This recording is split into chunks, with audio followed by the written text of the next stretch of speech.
To access translation of the agenda, click the top of the web page using the word English for translation into multiple languages. Meeting interpretation services are available via Zoom by clicking on the globe icon at the bottom of the screen. I'd like to call this special meeting to order.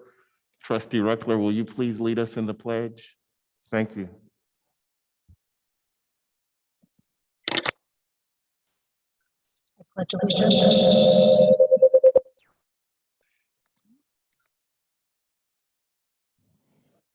I pledge allegiance to the flag of the United States of America and to the republic for which it stands, one nation, under God, indivisible, with liberty and justice for all.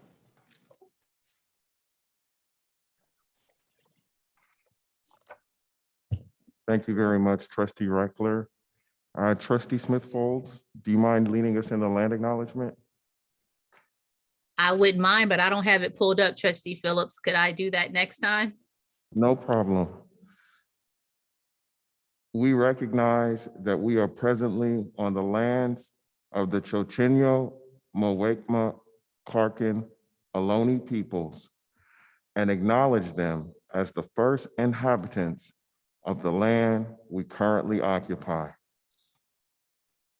like to welcome everyone to this special meeting.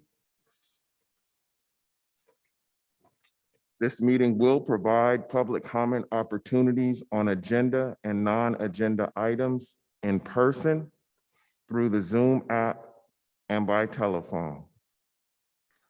We have changed the public comment format, which will now occur at the beginning of the meeting. Public comment will last for 1 hour and includes any agendized item. The time allotted for each speaker has also been extended to 2 minutes. If you are attending the meeting in person, you will need to submit a request to address the board form to indicate your desire to speak on an agenda item. If participating via Zoom, you will need to raise your hand by clicking on the appropriate icon in the Zoom app or by pressing *9 if accessing the meeting by phone. In order to be recognized to speak on Zoom, your hand must be raised before public comment begins. Dr. Hurst, can we please have the roll call? Absolutely. President Phillips. Here. Trustee Clerk Smith-Folds. Good afternoon, everyone. Present. Trustee Reckler. Good afternoon to everyone present. Trustee Christian. Good evening, President. Trustee Gonzalez-Hoy is not here due to work issues. So everyone is here with the exception of Trustee Gonzalez-Hoy. Thank you.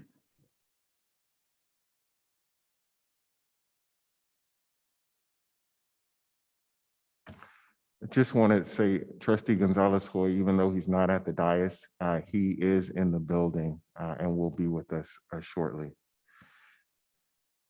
So we're going to go on to item A6, which is disclosure of items to be discussed in closed session. On this evening, we have 3 items. One is conference with legal counsel, anticipated litigation. The other is public employee appointment. And the third is public employee discipline / dismissal / release / complaint. Do we have any public comment on the items that I just disclosed for closed session? No public comment at this time. Okay, so we have no public comment. At this time, the board is now going to recess in the closed session, and we will be back at 6:30 to recommence open session. Thank you.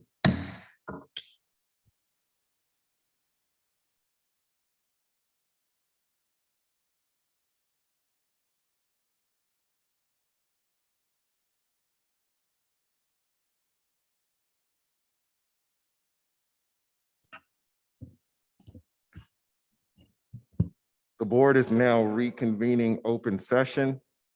To access translation of the agenda, click the top of the web page using the word English for translation into multiple languages. Meeting interpretation services are available via Zoom by clicking on the globe icon at the bottom of the screen.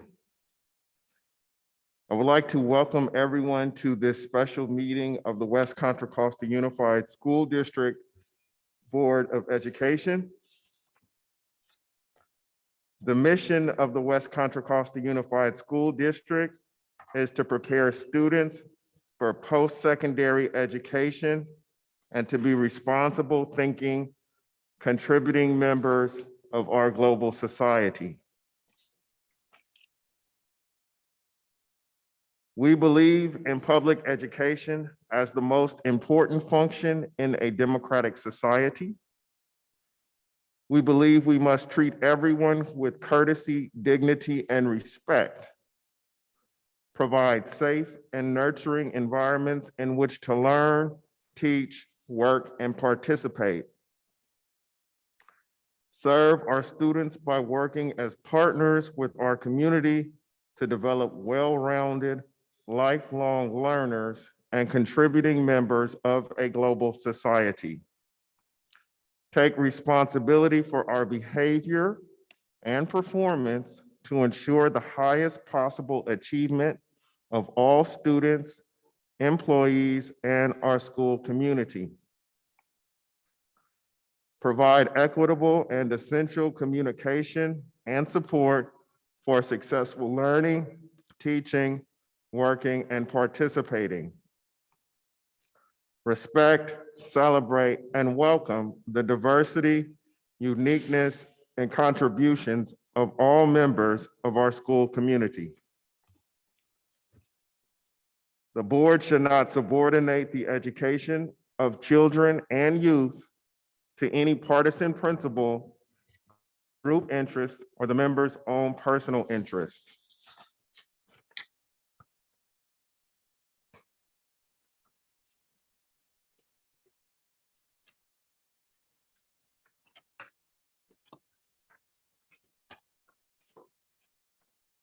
This meeting will provide public comment opportunities on agenda and non-agenda items in person, through the Zoom app, and by telephone.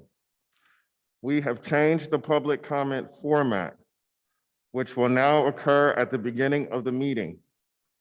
Public comment will last for 1 hour and includes any agendized item or item within the jurisdiction of the district. The time allotted for each speaker has also been extended to 2 minutes.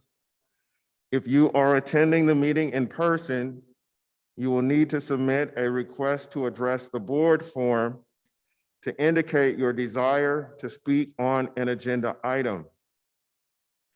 If participating via Zoom, you will need to raise your hand by clicking on the appropriate icon in the Zoom app or by pressing *9 if accessing the meeting by phone. In order to be recognized to speak on Zoom, your hand must be raised before public comment begins.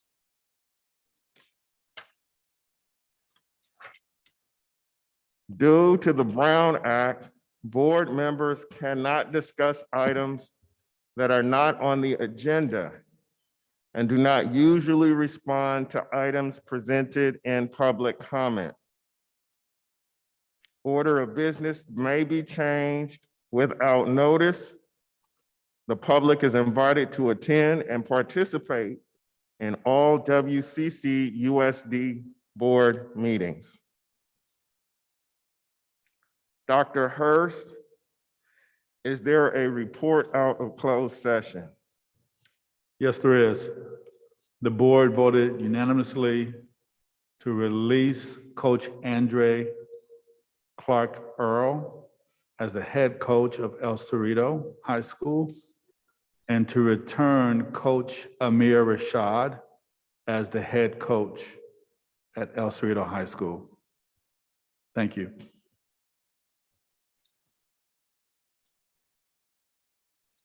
Thank you very much, Dr. Hurst. We are now going to go into public comment. Remember, this is public comment for all of the items on the agenda and any other items that are within the jurisdiction of the board or of the district, regardless if they're actually on the agenda. So I want you to start raising your hands in the Zoom. I'm gonna give you a moment to do that.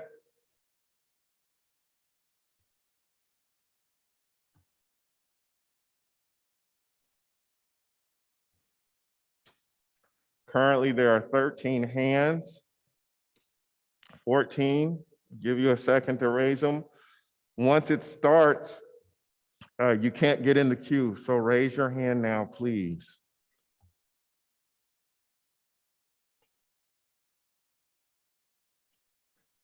Okay, going once, going twice, gone. Maisha Harris-Gash is the last speaker.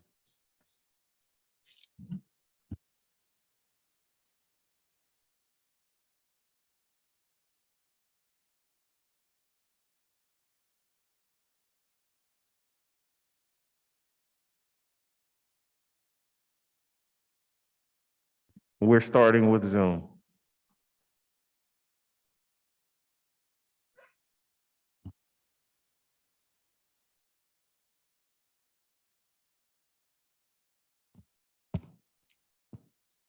Our first public speaker is Amy Aldridge. Please unmute yourself.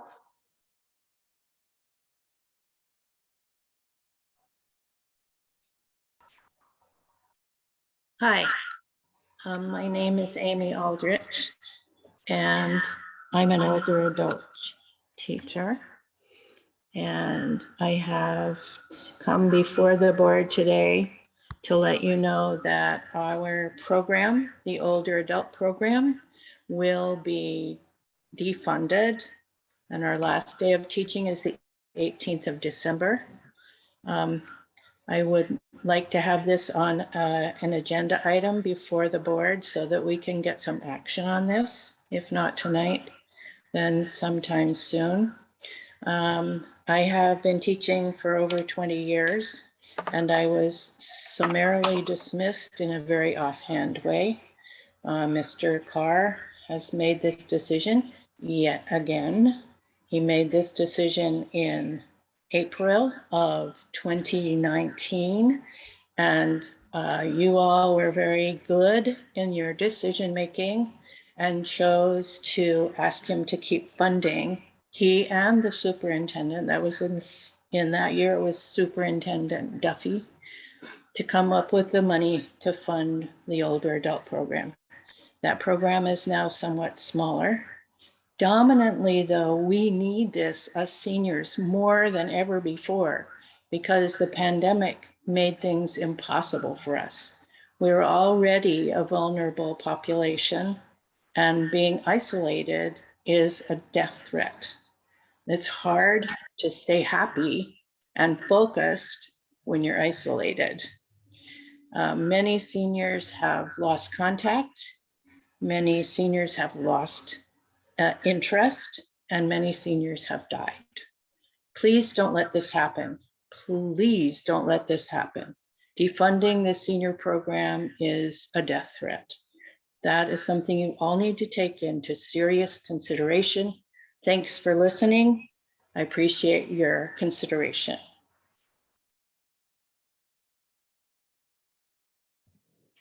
Our next public speaker is Jim Nevelman. Please unmute yourself. Yes, my name is Jim Niebelman. I am an ESL teacher with the adult school program, and I want to agree with the previous speaker and express my strong support for the older adults program, which my understanding is it only costs the district something like $30,000 per year. So to me, it seems not only inhumane, but fiscally foolish to throw out a program that serves so many people who are vulnerable and isolated, when we know that so many studies show that keeping adults engaged in lifelong learning helps them to live longer and be happier and healthier. And in my own experience as an ESL teacher, I've had many students who are seniors from Asia and Latin America and elsewhere, and I've seen the difference that being engaged in a class makes in their lives. So I would urge the board to continue supporting this program as you did 2 years ago when this issue came up. And I would also urge you to ask Mr. Carr to reconsider what I see to be as a very top-down approach to management. We keep encountering these decisions that he's made without consulting with teachers. And I understand our new superintendent has expressed support for administrators reaching out to hear the community. And yet, unfortunately, Mr. Carr, despite our urgings, has instituted a program of just top-down management that's hurt our program in many ways. And please reconsider this decision, Mr. Carr. A new vice principal was just hired, and my understanding is that costs $150,000 a year. We also have a new HR specialist full-time, and this is money that could be spent on vulnerable seniors. So please help them.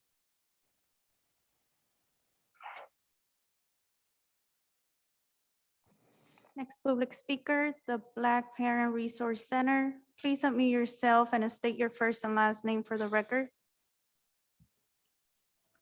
Hi, I'm Zalon Harrison. Good evening. How y'all doing this evening? Thank you, everybody. I was unable to get the item, but there are some contracts on here that are going to be approved tonight. And we sent Trustee Phillips a note from Asset Executive Committee regarding, we wanted to ensure that the contracts that are coming out of the past budget, that you guys make sure that there is some data showing per the resolution, things that we're looking for, data that's showing our kids are going to be getting what they're supposed to be getting, and services that the service providers are stating that they're doing on educational outcomes, attendance, and behavior, how these services are going to affect our children. And that's per the resolution that this board passed. So we want to make sure that that's happening, and we expect this board to hold the district accountable to see that our children are getting adequate services that the service providers state that they're doing with the measurable outcomes at the end of we would like quarterly reports on these service providers. We don't want to wait to the end of the year. You guys have spent the money for services that are not effective for our children. So can you guys please ensure that for the Black students? Thank you.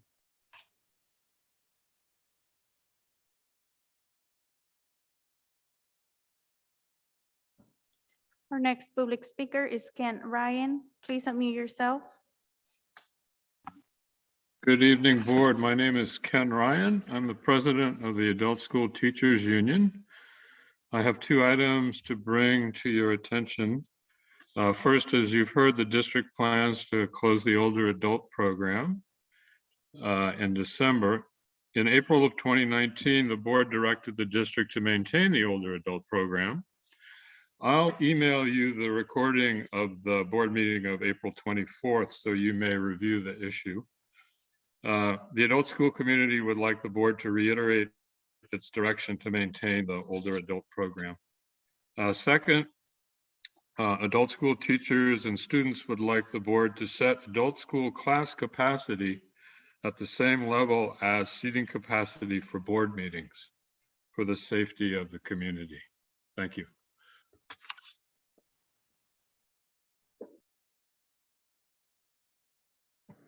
Our next public speaker is Kim Chamberlain.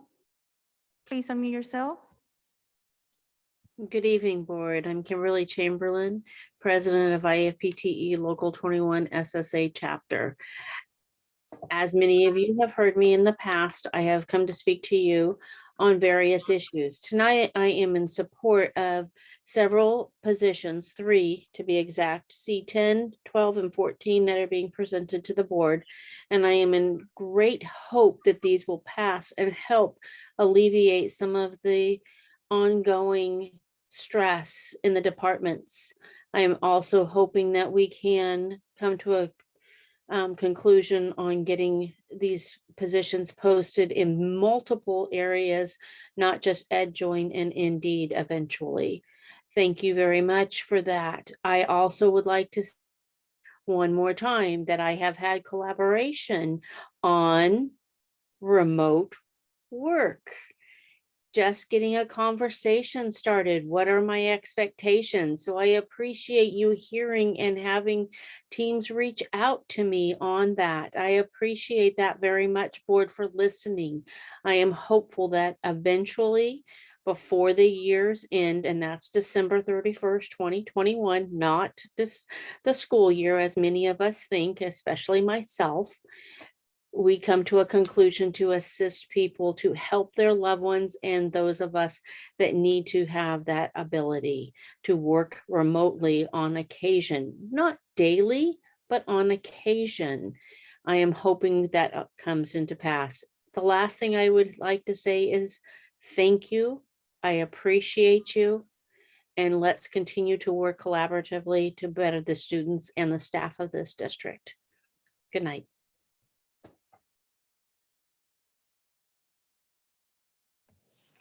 Next public speaker is Nadine Jerks. Please unmute yourself.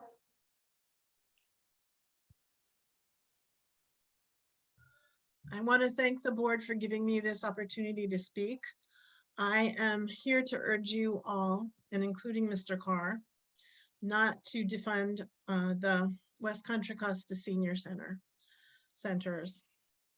I'm a senior who's personally benefited from, over the last 2 years after I retired, benefited from attending these centers and learning at these centers. And I personally learned how to play ukulele, and I really moved very far along that path, and it makes me very happy.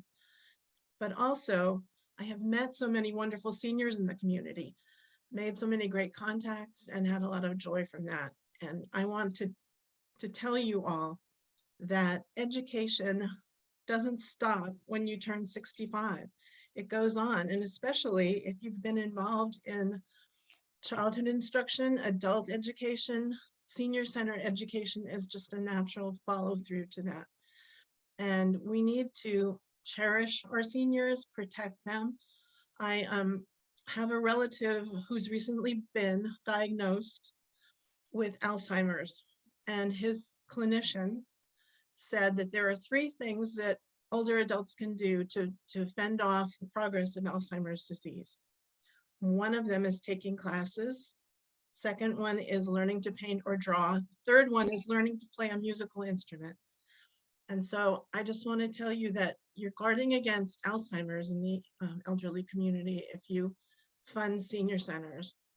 And lifelong learning is so important, as someone else has just previously said. So thank you very much for letting me speak.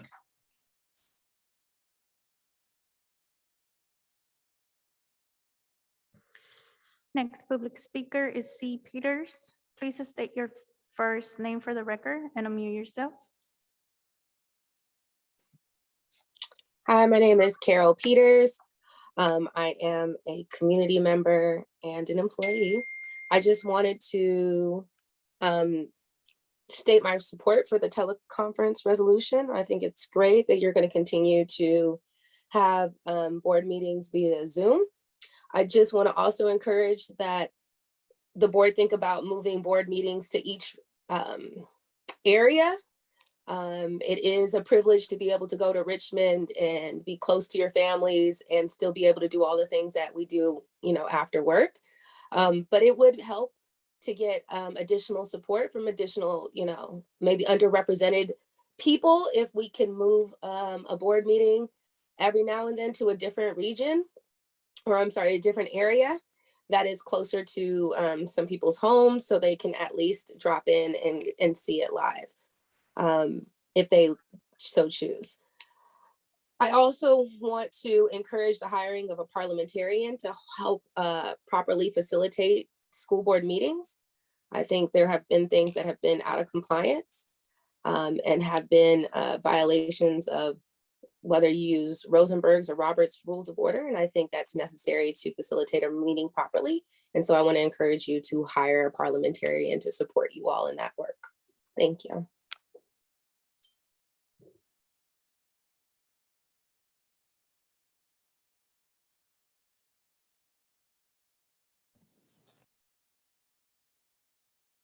Our next public speaker is Linda Kane. Please unmute yourself. Thank you for giving me a minute to talk. I want to thank you all for listening to our issue, the senior centers. They're so important to, I don't even know how many there are in the 3 programs, Sakura Kai, St. John's, and Christ Lutheran. I would say probably over 100 seniors, maybe 125 seniors. And like Nadine said, it means so much to be able to communicate with other people, learn something, and have a social environment. It's really helped us a lot, especially during the pandemic, considering that we had to go online. I just want to say it's very confusing to me as a person who doesn't always go to school board meetings, and I didn't understand how we have things to be handled by the school board. But I wanted to say we really need this to be on the agenda, the consideration for the continued existence of the senior programs into January and for years to come. And the latest I heard was, and I don't know if this is like secret or whatever, but the programs are going to be foisted off on the churches. Well, you know, we have a perfectly good program now run by qualified teachers. And the teachers, maybe they're getting a small income, maybe they're getting some benefits from this being employees from the school. But I don't think it's going to make a good program any better to dump these into 3 different churches, which have a different agenda in life than a school district. This is an educational program. And, you know, so we need the support of the board. We need to be on the agenda. And we need to know when it is that we're being considered. And we thank you very much for your attention.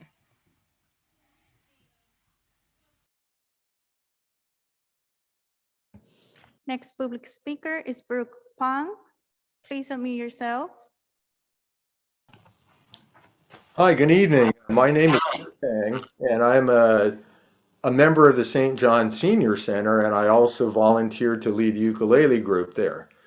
And while I think we have some great programs at the centers, dance, language, arts, and so forth, I think that the greatest benefit to our seniors is that our centers are really truly a lifeline for them. We have members in their 80s and 90s, and as they're getting older now, their support groups are shrinking. And many of them live alone, and they don't have a lot of resources.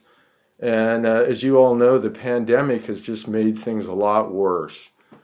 So just rely so much on these centers for support, for information, for assistance, and these centers are really their family, and the centers have become their families.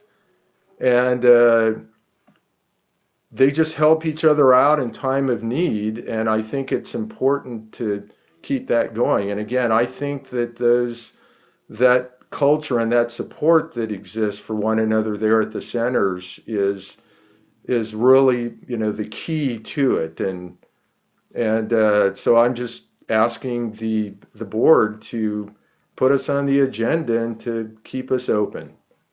Thank you.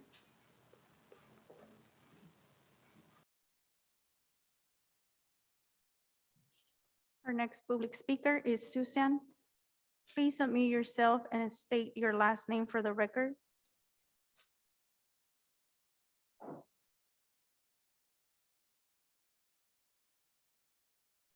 Susan?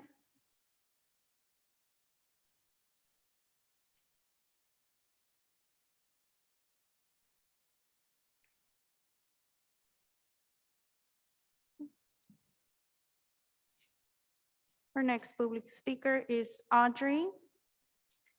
Please unmute yourself and state your last name for the record.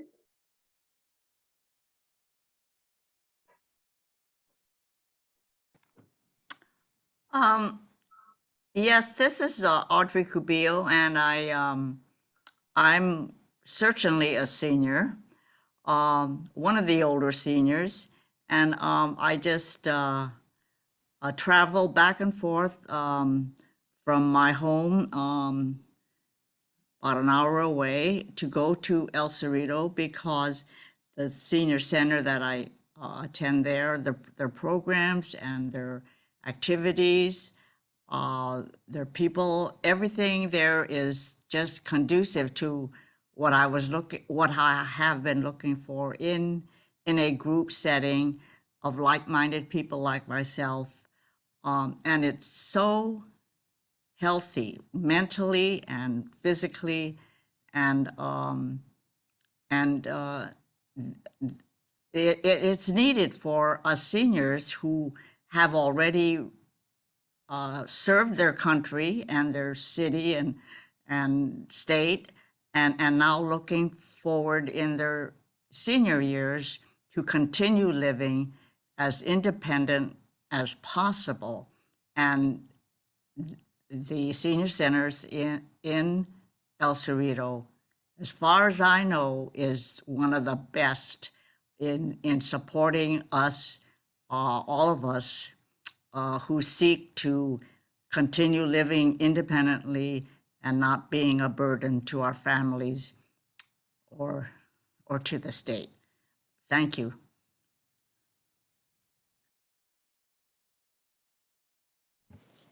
And our last public speaker of tonight is Maisha Harris Gash. Please unmute yourself. Good evening. So first I want to ditto on the support having a parliamentarian. I also want to support holding board meetings in each of the trustee areas. And I also want to agree with agendizing the senior programs, which I don't really know a lot about. And what I want to say about that is this: our elders are some of our greatest treasures. The elders of my family and community were my village and continue to motivate and inspire me. As some of you know, the elder of my family died 2 years ago at the age of 102 years young. The elder now in my family is my great uncle Lewis, who is 89 and he's 88 and will turn 89 next month.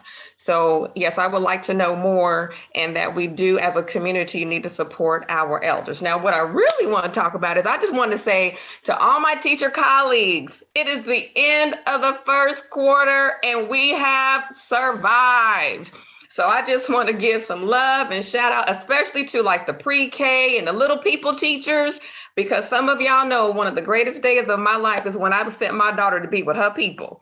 So I really, really appreciate those in elementary school. And just so as we're moving forward, colleagues, remember self-care, but also I want to say like to custodial staffs and all the support staffs, like we've done it, to central office staff and to our board, like we've done it, like whew. Now, granted, tomorrow, the secondary people, we got to make sure our grades are done. But I just wanted to give some love to my colleagues because we're all in the same storm, but we in some different boats, be it at work, away from work, but also just remember to take care of yourself. Thank you, and everybody have a great night.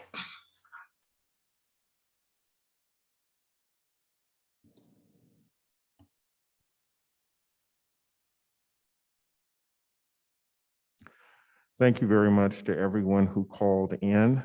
I just want to say very briefly around the adult school senior program. We do very much appreciate Principal Carr, but he is not the final decision maker on this issue. The superintendent is investigating this issue, and he will make a recommendation to the board if he believes there should be a change with the older adult program. That said, we are going to move to item B4. Dr. Hurst, is there any change that you need to make to the agenda? Yes, sir. We just like to pull item B12, resolution 402122, authorizing the use of teleconferencing for District Board of Education meetings. Okay. Mr. Christian, you are first this evening. Do you have any Any consent items that you want to move? That's a no. Mr. Gonzalez Foy I do not. Thank you. and Mrs. Reckler, Thank you. No, I have nothing. Mrs. Smith Folds, C10, can you hear me? C10. C10. Mhm. Okay. Mr. Trujillo, I do not have any. Thank you. okay. So can I have a motion to adopt the agenda with the following changes? B12, removing that item from the agenda, and then C10, pulling that item for discussion. Can I have a motion, please? So move, President Phillips. Thank you, sir. Can I have a second? Second. Okay, so it's been properly moved by Mr. Gonzalez Hoy, and it's been seconded by Mr. Christian. Mr. Christian is starting the roll call this evening. So Mr. Christian, Christian, yes. Gonzalez, yes. Reckler, yes. Smith Folds, yes. Trujillo, yes. Phillips is a yes. Motion carries. Thank you. We are now going to move into a series of very important resolutions. We are reading the resolve clauses per our usual practice. And I'm going to ask Trustee Reckler if she does not mind starting us off with resolution number 24-2122, Week of the School Administrator. Thank you. Now therefore, be it resolved by the governing board of the West Contra Costa Unified School District that all school leaders in the West Contra Costa Unified School District be commended for their contributions they make to support successful student achievement. Thank you very much, ma'am. Can we have a motion to adopt this resolution? I'll go ahead and move it. Thank you, ma'am. Can we have a second? Second. Okay, it's moved by Reckler, seconded by Gonzalez Hoy. Board, any discussion? Seeing none. Trustee Christian, can you begin the roll call? Christian, yes. Gonzalez, yes. Reckler, yes. Smith Folds, yes. Trujillo, yes. Phillips, yes. Motion carries. Thank you. We're going to now move to resolution number 34-2122 in recognition of Indigenous Peoples' Day, and the resolve clauses will be read by Trustee Gonzalez Hoy. Thank you, President Phillips. Now therefore be it resolved that the Board of Education of the West Contra Costa Unified School District proclaims the second Monday in October as Indigenous Peoples' Day. And be it further resolved that resources and training will be made available to teachers on appropriate ways to teach about the history, struggles, and accomplishments of Indigenous peoples. Thank you, good sir. Can we have a motion? I'll move this resolution, President Phillips. Thank you very much. Can we have a second? Second. Okay, it's been moved by Gonzalez Hoy, seconded by Smith Folds. Board, any discussion? I do have something to say, President Phillips. Go ahead, ma'am. I think that in the hopes that this resolution passed, we also look at our district calendar. The district calendar doesn't call it Indigenous People Day. The district calendar calls it a smoke day or a reserve day or whatever. So hopefully in hopes that this passes, once it does, I think the district calendar needs to reflect it. That's it. Here, here. Are there any more comments? Gonzalez Hoy? Thank you, President Phillips. Yes, as part of the resolution, we call training and resources for educators to teach about Indigenous people. I would love to talk about maybe in the spring what resources, curriculum, and supports we do provide to teachers at the schools to teach their real history and rich history of our Indigenous peoples here in our area. So just wanted to plug that in because we talked about it in our academic committee many moons ago. and I would love to revisit that in the future. Thank you. Hear, hear. Any other comments, board members? Okay. Trustee Christian, will you please start the roll call? Yes, Christian, yes. Gonzalez, so yes. Reckler, yes. Smith Folds, yes. Trujillo, yes. Phillips, yes. The motion carries. Thank you. Trustee Trujillo, would you like to read the next one? It's resolution number 35-2122 in recognition of National School Lunch Week. Would you mind reading the resolve clauses? Yes, I will read them. Therefore be it resolved that West Contra Costa Unified School District celebrates National School Lunch Week from October 11th to the 15th, 2021. And be it further resolved that the Board of Education of West Contra Costa Unified School District proclaims its unified commitment to the role of a healthy and nutritious diet, the role healthy and nutritious diet plays in the role of helping students thrive academically and socially. Thank you very much, sir. Board, can I have a motion to adopt this resolution? So moved, President Phillips. Moved by Gonzalez Hoy. Can I have a second, please? Second. Seconded by Christian. Board, any discussion? Seeing none, Trustee Christian, can you begin the roll call? Yes, Christian, yes. Gonzalez, so yes. Reckler, yes. Smith Folds, yes. Trujillo, yes. Phillips, yes. Motion carries. Thank you. The next one is resolution number 36-2122 in recognition of National Bullying Prevention Month, and Trustee Smith Folds will read the resolve clauses for us.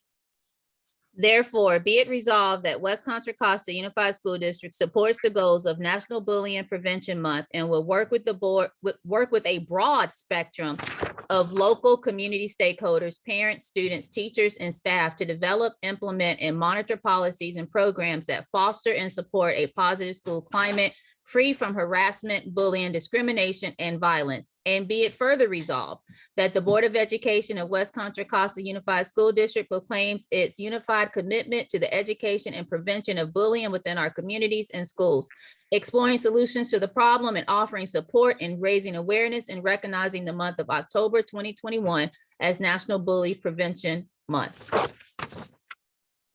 Thank you very much, ma'am. Bless you, whoever that was. Can I have a motion to adopt this resolution? So moved. Thank you. Can I have a second? Second. Okay, it was moved by Smith Folds. It was seconded by Gonzalez Hoy. Board, any discussion? Okay. Seeing none. Trustee Christian, can you start the roll call? Christian, yes. Gonzalez, so yes. Reckler, yes. Smith Folds, yes. Trujillo, yes. Phillips, yes. Motion carries. All right, we are now going to do the next resolution, which is resolution number 37-2122 in recognition of October as Filipino American History Month. And Trustee Christian will read the resolve clauses for us. Sure, thank you.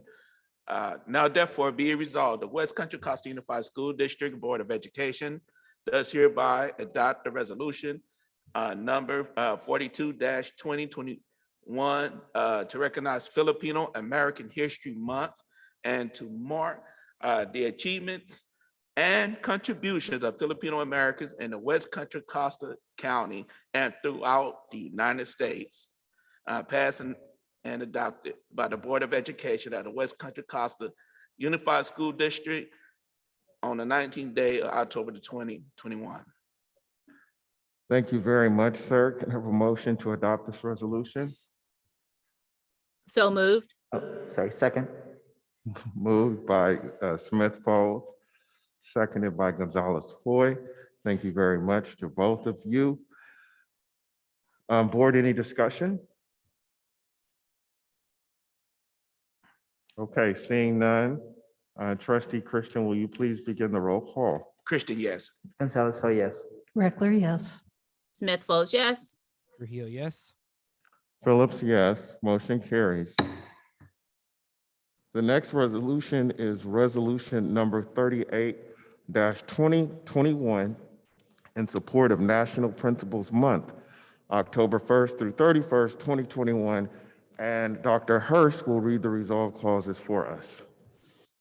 Therefore, be it resolved by the governing board of the West Contra Costa Unified School District, recognize the month of October 2021 as National Principals Month and honors the contributions of principals in the elementary, K-8, middle, and high schools in the district by supporting the goals and ideas of National Principals Month. Thank you very much. Is there a motion to adopt this one? So moved. Moved by Smith Folds. Is there a second? Second. Seconded by Christian. Board, any discussion? All right, seeing none. Trustee Christian? Christian, yes. Gonzalez, yes. Reckler, yes. Smith Folds, yes. Trujillo, yes. Phillips, yes. Motion carries. And the final resolution is number 39-2122 for Digital Citizenship Month. And I will read the resolve clause for that one. Now, therefore, be it resolved that the governing board of the West Contra Costa Unified School District proclaim October as Digital Citizenship Month and encourage all educational communities to commemorate this occasion with appropriate instructional activities.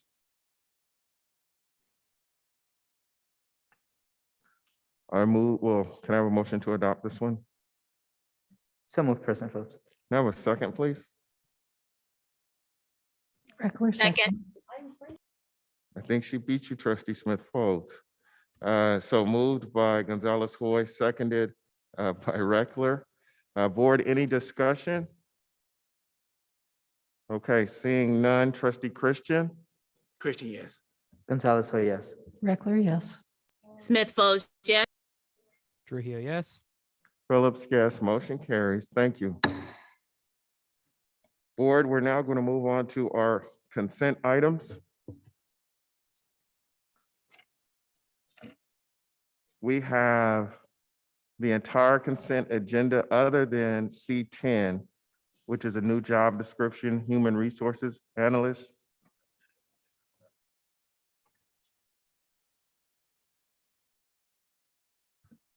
So that one is pulled for discussion by Smith Folds, but it's still on the agenda. Board, can I have a motion to adopt the consent calendar minus C10, which is now for discussion? So moved, sorry, go ahead, Trustee Reckler.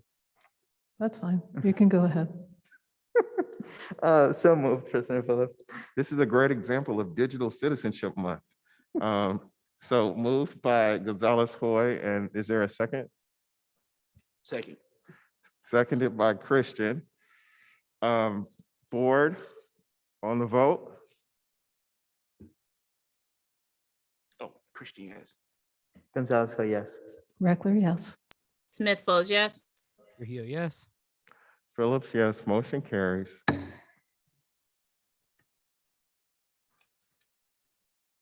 We're now going to go to item D, which is the superintendent's report. Thank you, sir. Can we pull up the presentation, please?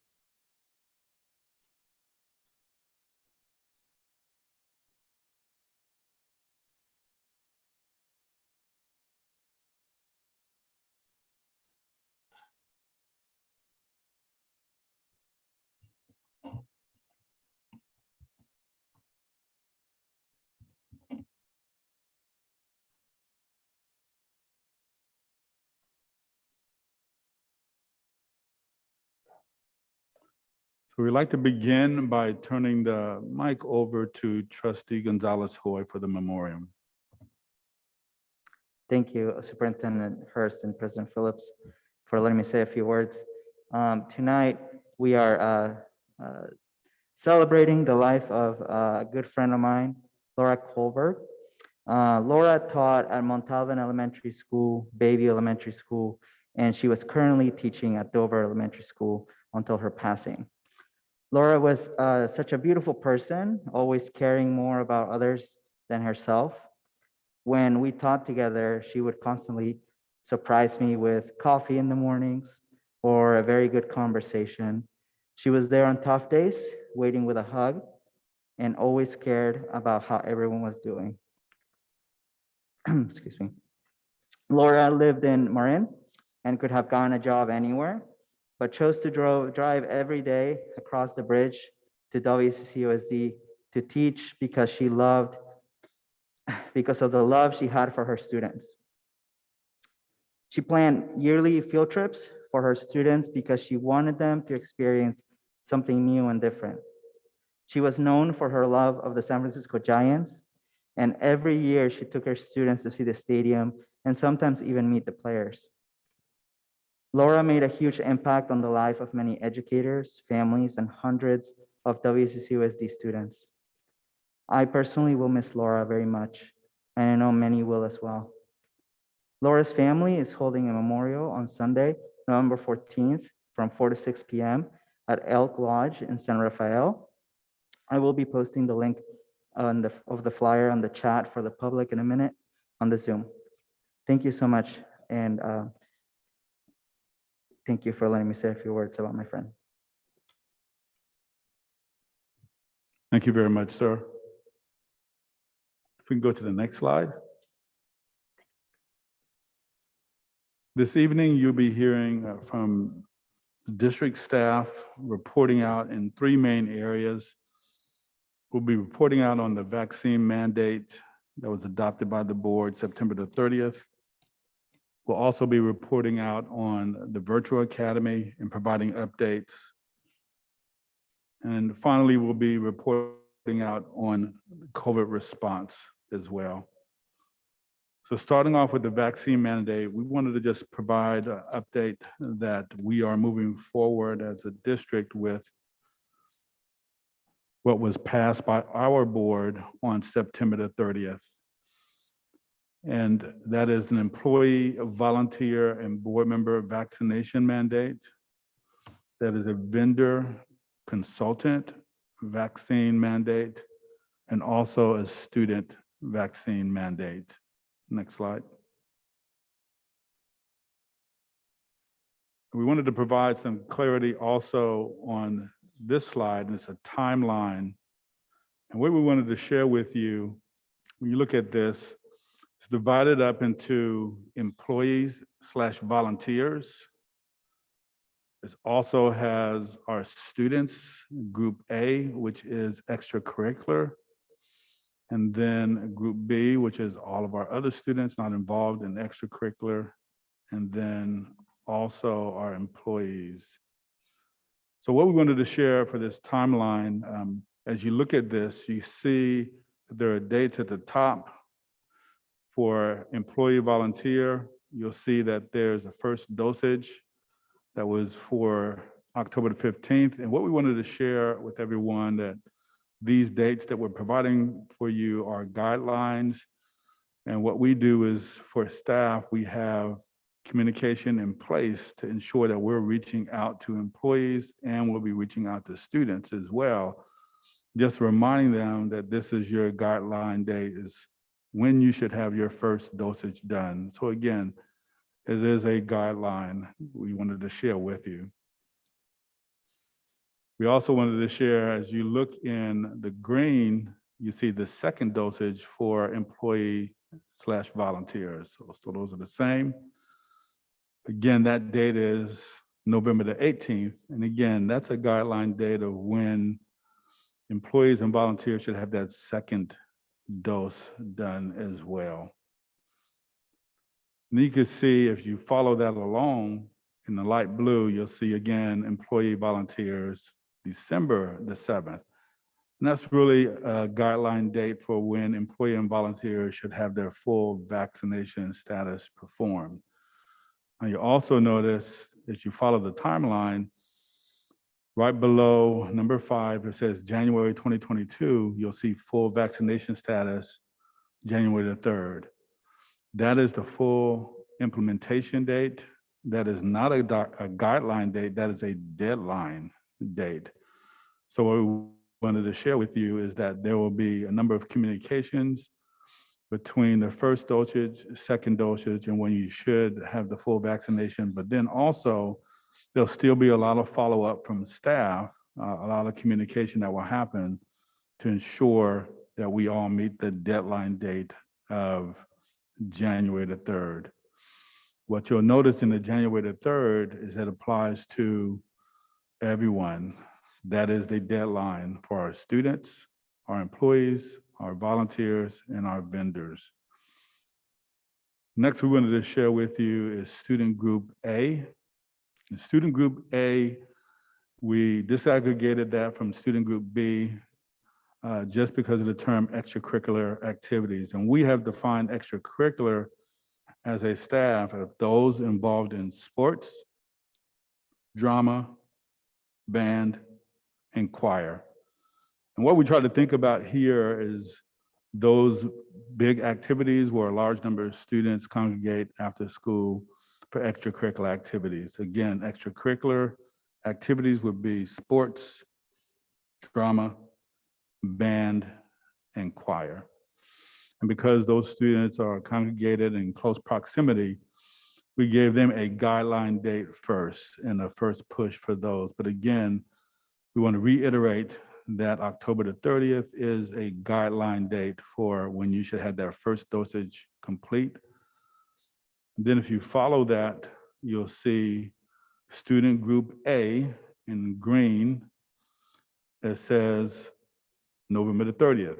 Again, that's a guideline date of when those students who are involved in extracurricular activities should have that second dosage done. And then again, there is a lot of follow through that happens between that first dosage, follow through that happens with the second dosage. And then the expectation is for the deadline again for our students to be fully vaccinated on January the 3rd. And then we have that last group, which says Student Group B, which is all of the other students that are not involved in extracurricular activities. So again, a guideline date of November the 15th. And then if you follow that Student Group B second shot, that's in the green, and that's 30 days later, that's December the 15th. And that's the guideline date for the second dosage. Then again, for all students, all employees, all volunteers and vendors, the deadline date is January the 3rd. So we wanted to just provide that clarity for you for timelines. And next slide, please.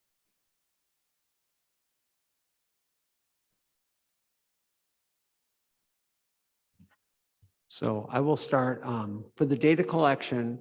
We start with our vendors. We have sent out electronic informed K-12 attestation documentation where they're required to provide proof that they have collected all vaccinations from their employees, sign and attest and hold the district harmless from any actions.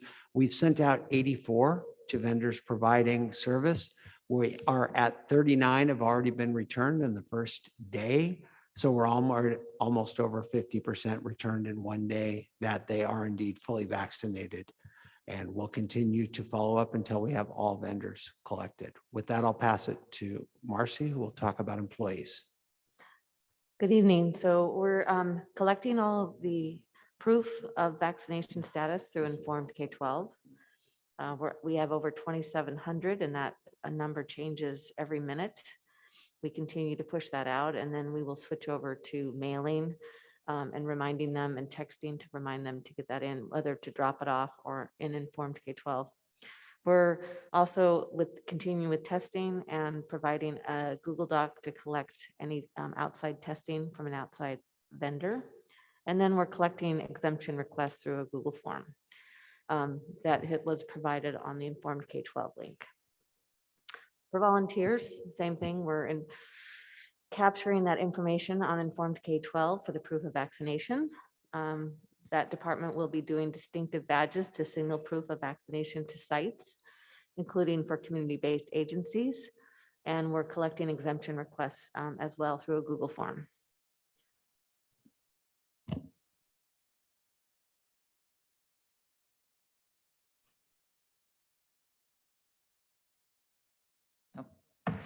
Good evening.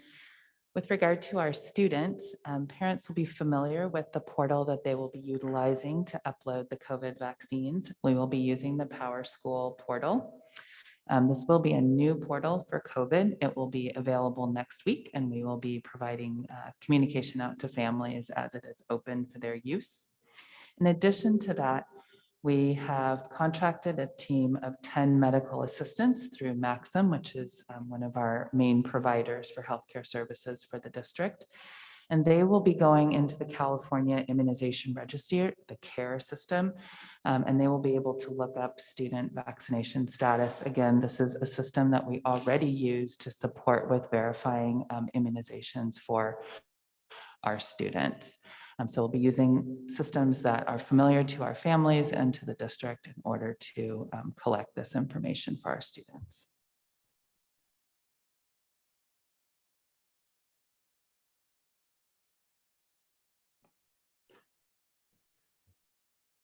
So back on the exemption side, the vendor is taking the responsibility should any of their employees have a legitimate medical exemption. Those employees would be required to undergo weekly testing. Again, the district has been indemnified for all of those liabilities, and the employer is taking the responsibility with the signed document for testing for any that do have an exemption, and on to the employees.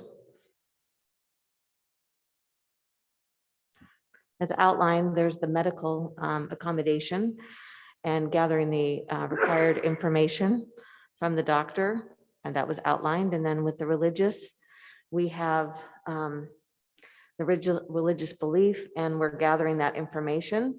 I can go over the criteria quickly.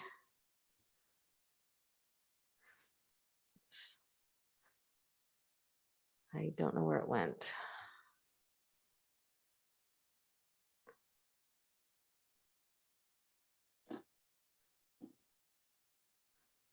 Sorry, I had it up and I don't know where it went.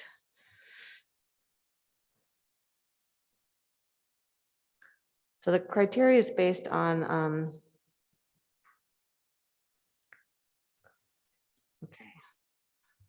Why did that happen?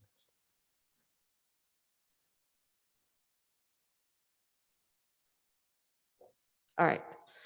So we did first determine whether the request is based on a social, political, or personal preference, or is religious in nature. Social, political, or economic preferences are not religious beliefs under Title IX. Determine if there is an objective concern or question on the sincerity of the belief is the second criteria. And the main component of that is whether the employee has behaved in a manner inconsistent with the professed belief. And then finally, employee will undertake the standard interactive process to explore whether there is a reasonable accommodation. And all of this guidelines are through the EEOC as outlined in their documentation. And then the same criteria is for volunteers as well. And for our students, California Department of Public Health only recognizes medical exemptions for students as of the revision to Senate Bill 277.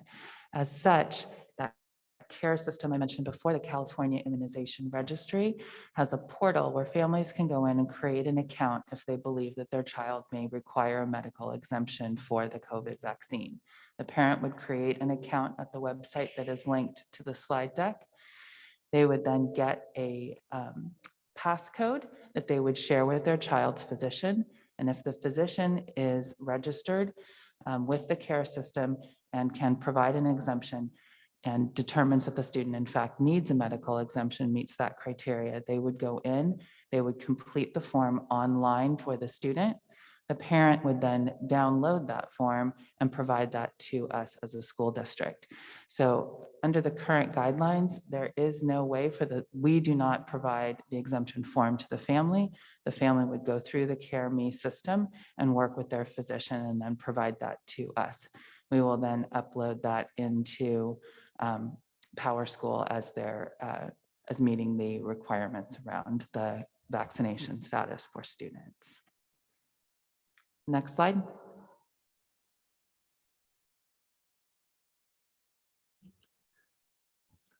So on the outreach and communication, we've already sent out to all the vendors the Informed K-12 supplement. Construction and maintenance agreements, much of this was already included in those, and Louis Vries and his team are working with each individual contractor that was already under contract to ensure the projects continue and everyone remains in a safe situation. We are maintaining ongoing communication and coordination with all our vendors. We'll provide training to our district staff to make sure that they're able to communicate with vendors to ensure that they're complying with all of the different pieces. And we're also making sure that they are knowing and following all of our prevailing COVID protocols, including any necessary contact tracing should that be relevant. So for our employees, as I said, we've collected over 2,700, and that changes daily. Just in the past 6 days, we've had 1,000 employees respond and include their proof of vaccination. Letters will be going out next week to those that have not responded to the email to make sure that they're seeing it. We know some of our employees don't check their emails as often. And then continuing to send out reminders through Informed K-12 on a, like I said, even a daily or every other day basis. The Informed K-12 form included links to how to capture your digital vaccination online so they could take a picture of it. It included a link to how to make an appointment for a vaccination. It included the link for the medical and religious exemption forms. So tried to have all of the information available to them. So with volunteers, the memos were sent to all volunteers in the database to inform them of the new COVID requirements and vaccination requirement. Sites will share the district memo and call all active volunteers to notify them of the vaccination requirement.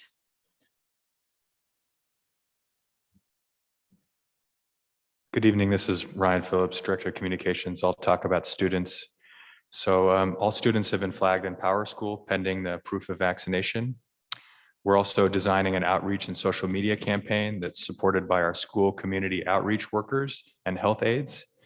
The SCOWs are collaborating with the health aides to ensure families are submitting the right proof of vaccination, as well as cross-referencing the vaccination databases to ensure we're not duplicating our efforts. We're also combining outreach for the multi-purpose family income form with student vaccine outreach to streamline. We're calling families now to ensure that they complete that important form. And we're also mentioning the vaccine requirements.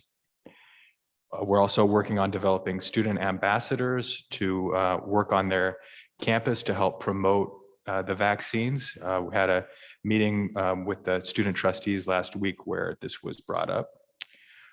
We're also working with our community engagement team to figure out how we can better reach families where they are, such as churches, so we can help educate and increase the outreach around the vaccine. Next slide. So for testing for students, our students under 12 will continue to have the LSA testing available to them at their school site. And we continue to highly recommend that students take advantage of that on the weekly cadence. In addition, our students 12 and over with medical exemptions will have testing available to them continued at their school sites through LSA. Next slide.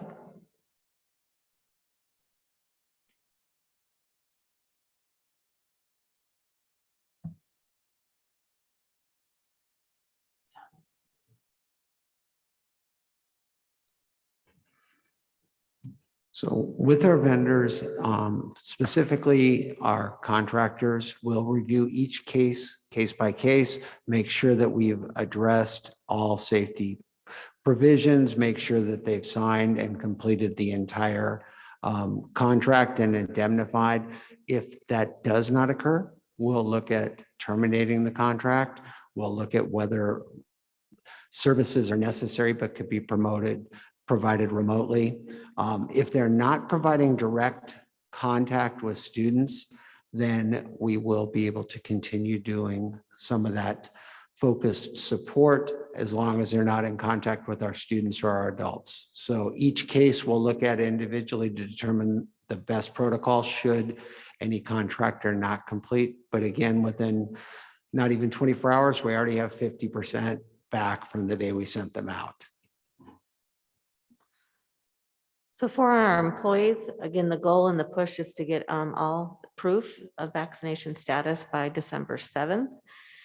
We will continue to work with our employees and notify them up until January 3rd, where they will be placed on unpaid leave and up to termination if they're not able to show proof of vaccination and they have not requested an exemption.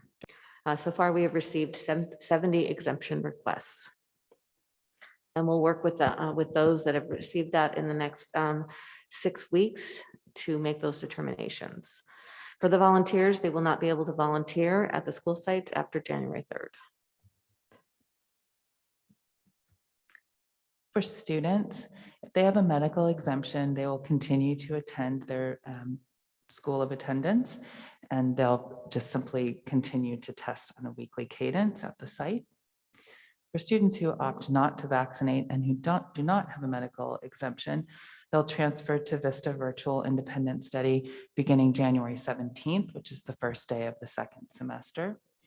During the interceding weeks between January 3rd and January 14th, they will continue to attend their site in person and engage in testing during those 2 weeks. And then finally, the district is compliant with all requirements under SB 277. Next slide.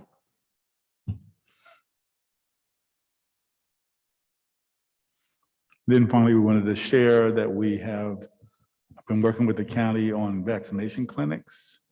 And we have provided dates for October and through November for our middle schools and our high schools. And we're going to continue this outreach with vaccination clinics as a mitigation strategy even into the new school year. So that concludes our presentation for vaccine mandate. We do have 2 additional presentations. Again, Virtual Academy and COVID response. We'll take questions. Thank you. Board, I'm asking for each of the individual presentations for questions. If there is time to ask additional questions, I will come back at the end, but please for now, do 4 questions and then we'll move to the next presentation. Mr. Christian, you're first. Thank you, President Phillips. First question is how many people do we have in the Virtual Academy now?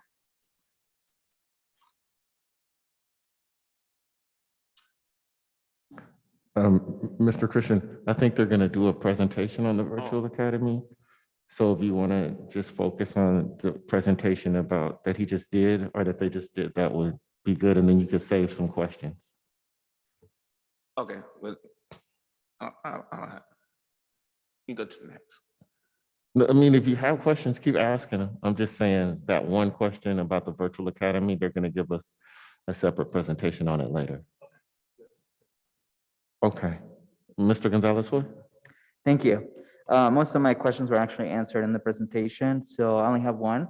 Are we providing an FAQ and a set of pre-written communications tools for our site leaders so that they might, in case they might need to answer questions of families or staff? Currently, we have one FAQ on the district website that just answers general questions around COVID, but I'd be interested to learn more about what sort of questions that come up at sites that we could help answer.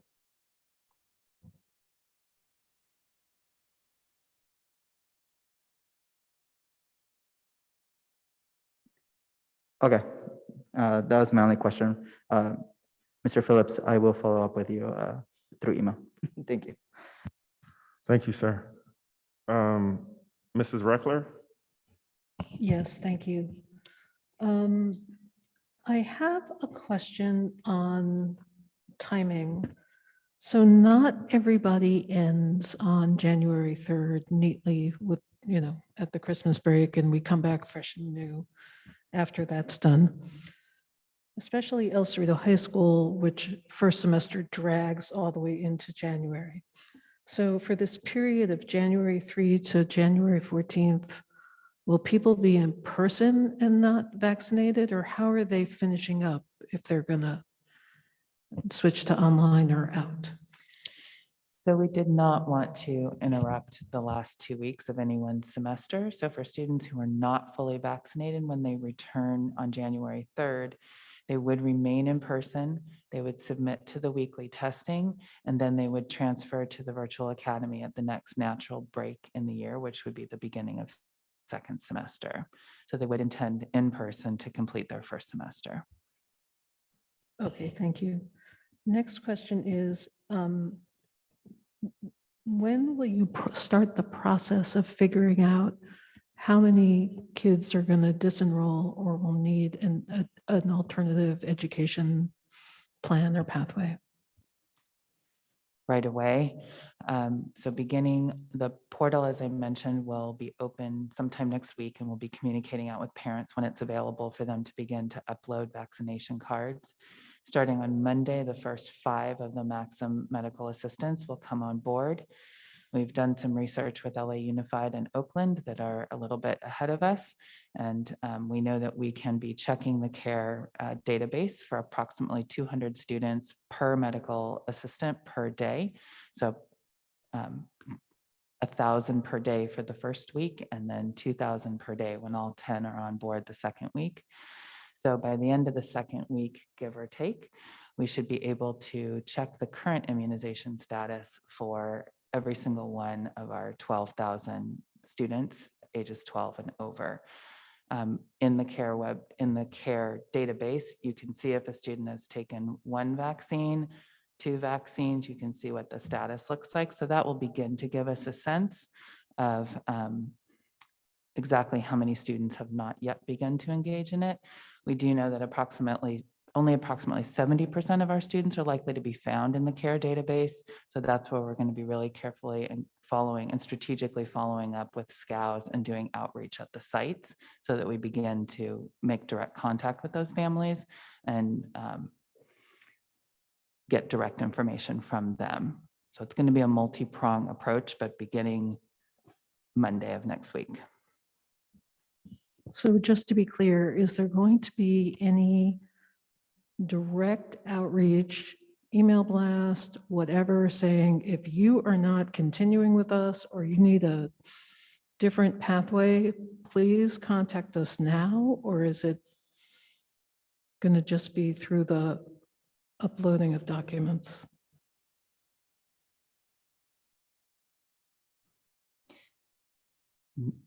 Looking to Mr. Phillips to see if he wanted to respond to that one. We definitely are going to have targeted outreach to the different subgroups to make sure that everyone is aware of the deadlines and guidelines, and that folks are aware of the need to be vaccinated by the date and the consequences involved if that doesn't happen.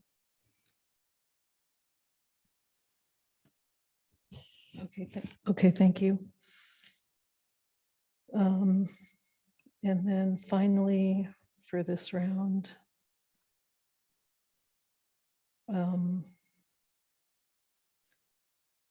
what are the plans for translation, Spanish and other languages?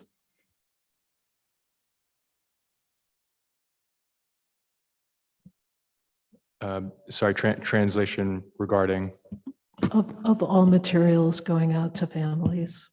and various processes, websites, direction, extracurricular dates. Yeah, currently all communications that we send out around the vaccine mandate are translated into Spanish. Okay, thank you. Thank you, ma'am. Trustee Smith Folds. What happens when families don't have the technology skills needed to go on the form and to click on the form and then to walk through that process? What strategies do we have? The exemption forms I'm talking about. So we do have our health aides, and we also have the SCOWs that would be working with families to support them through that process. Who is on the district team to approve or not approve exemption requests? Who does that? So the CareMe system does that for us. So a physician, so the parent would input the desire to explore the medical exemption. They would open that portal, right? They would create their own account. They would get that password. And they take that password and they go to their physician and they have the conversation around whether or not it's appropriate for their child to have that exemption. Then the physician uses their logon and they go into the CareMe portal and they then enter the information about the student providing the exemption. That system provides the verification of the exemption. And then the parent brings that to us and uploads that. So in this new system, there is not a need for us on our end to verify the validity of those exemptions. It's done for us. And I'm sorry, I wasn't clear. My question was around employees. Oh, I'm sorry. So that would be done in HR with the people designated to work through that process. And then what are going forward, will you only bring vendors who are fully vaccinated? Vendors. So vendors that provide direct service to students would need to be fully vaccinated, or if they're providing service with our staff. Yes, sir. And so going forward, after January, you're only going to bring vendors who are fully vaccinated. Correct. The attestation that we've sent out to current vendors is now going to be part of our packet before we bring anything forward to the board. And can fully vaccinated students still test?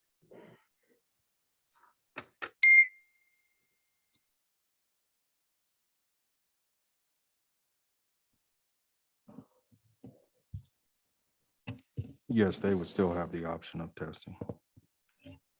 Thank you so much, Mr. Booker. That is for. Thank you very much, ma'am. Mr. Trujillo? Yes, thank you. Sorry, I'm having issues, so my camera will not be on. I'm not sure for how long, but I'm just having issues. Sorry about that. My first question is, how does the religious exemption for adults work exactly? Would they just simply state that their place of worship does not allow for vaccinations, or how? I'm a little confused on that process. Could someone explain it to me, please? So I only heard the first part, but I think what you asked is basically, can you repeat that again? Yeah. I couldn't hear you. Sorry. Can you hear me okay? Got it. So how will religious exemptions exactly work? What's the process of that? Would somebody just state it, or like verifying it, just the process?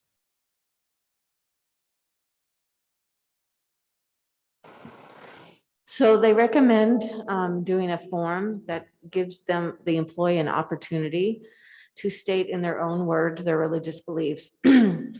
That helps us determine what they're asking for, rather than just a form where you check boxes. Based on their responses, and again, this is a very much of an interactive process, which means that we're working one-on-one with them. But first determine whether it is based on a social, political, or personal preference, and we would find that in their request. Or does it come across as a sincere belief? And then number two, if there is an objective concern or question of the sincerity of the belief, we would ask some of those questions, whether it was inconsistent. If their behavior was inconsistent with that belief would be one example. And that would be through having both the document that they requested the form on, which we've given them plenty of information to describe to us their sincere belief, a religious exemption request, and then an ability to attach documents. And then we would meet with them and go through that process. Thank you. And how many religious exemptions are currently, I guess how many have been submitted? 70. And how many medical exemptions have been submitted? Nothing yet, but I believe one is coming. Okay. Yeah, that's it. Thank you. Thank you, Mr. Trujillo. And Dr. Hirsch, you can go to the next presentation.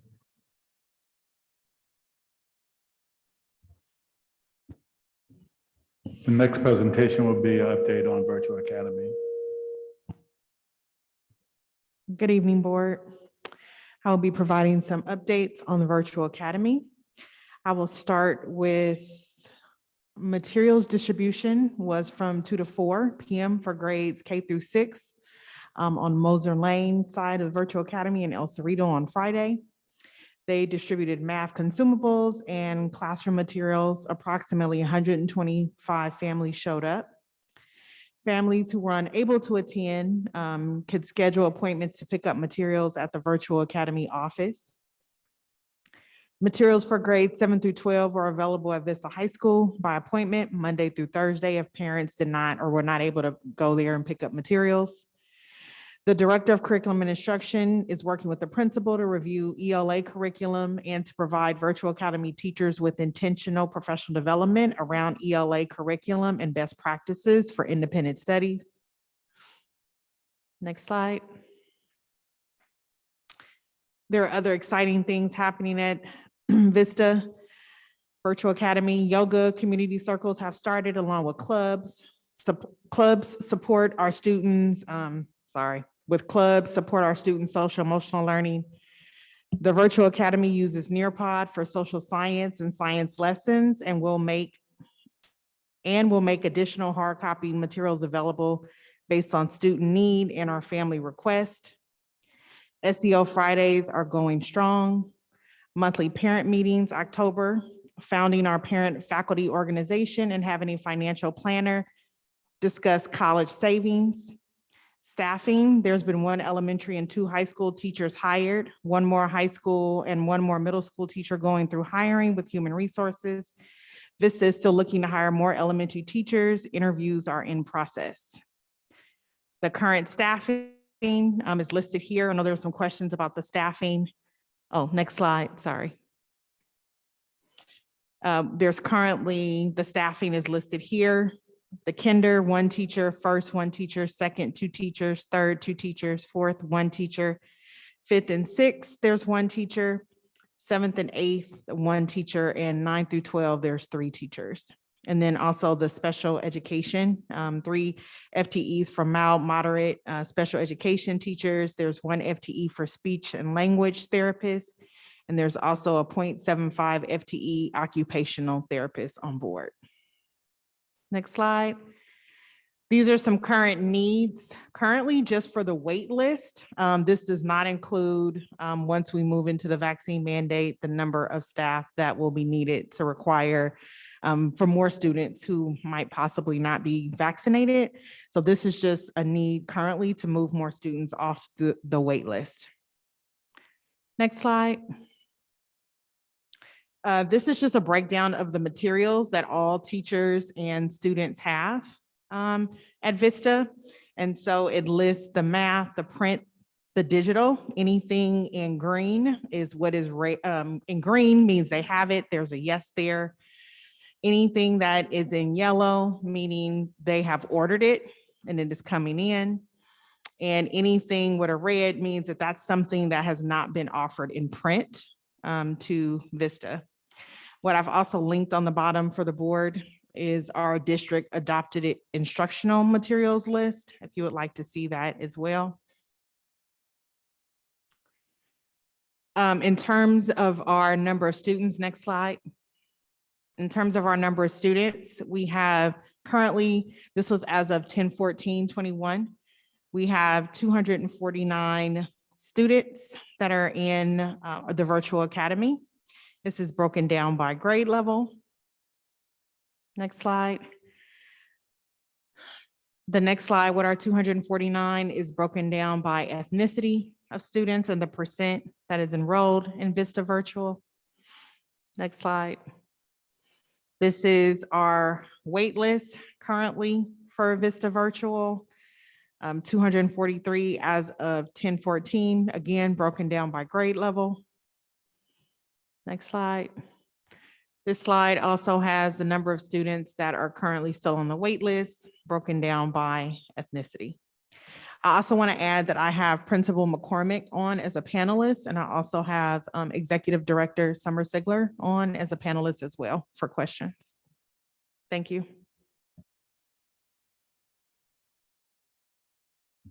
Is that it? Okay. Mr. Christian, 4 questions? Yeah, thank you, President Phillip.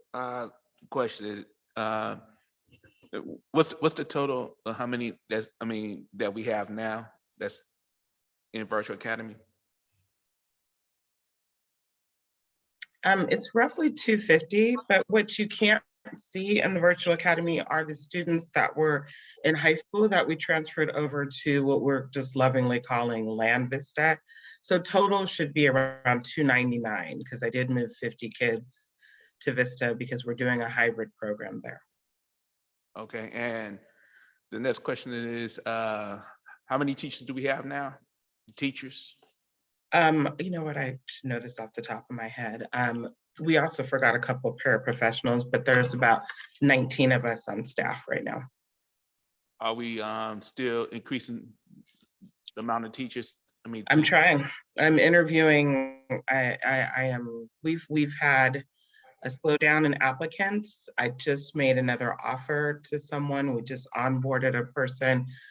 But I interview a lot. I did take a break a couple of days last week. It's a lot, meeting and talking to people, but I am interviewing all the time.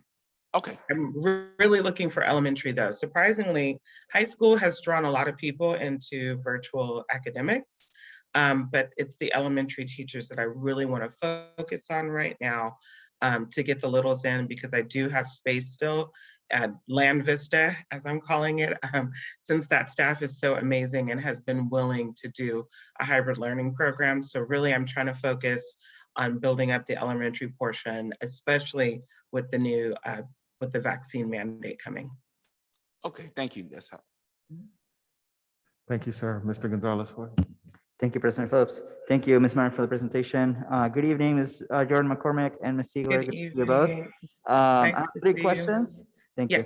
The first 2 will be probably for you, Ms. Jordan McCormick. And then the third one is, I think, HR or Dr. Hurst.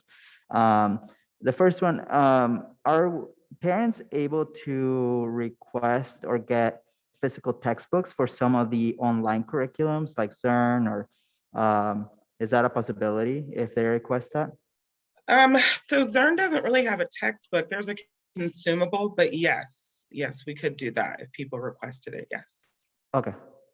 And then, Ms. Jordan McCormick, are parents able to come to Vista Land anytime to pick up supplies like notebooks or pencils, things like that? Are they able to come at any time, or is there a set schedule? Or So we prefer with both offices just to stay safe, and really how traditional or Land Vista operates is for people to call and make an appointment.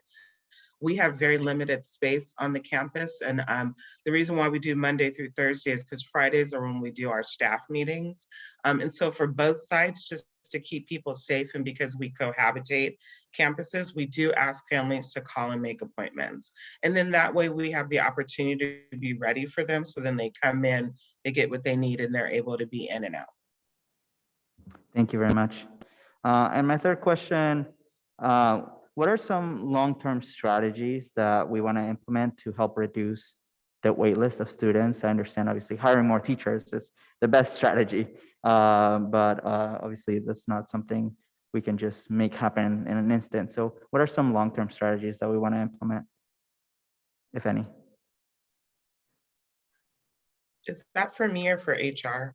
It's really for anyone, but Oh, you know whoever what? wants to jump in, Mr. McCormick. I can tell you what I'm hoping is we currently have an amazing staff. And so in keeping in tradition with looking for people who not only value what we're doing, but they're willing to take on a learning curve when it comes to instruction and being in the role of a supervising teacher in independent studies. So I'm really working hard to find people who are a right fit and really dedicated to our student body and our demographics. So that's my personal strategy.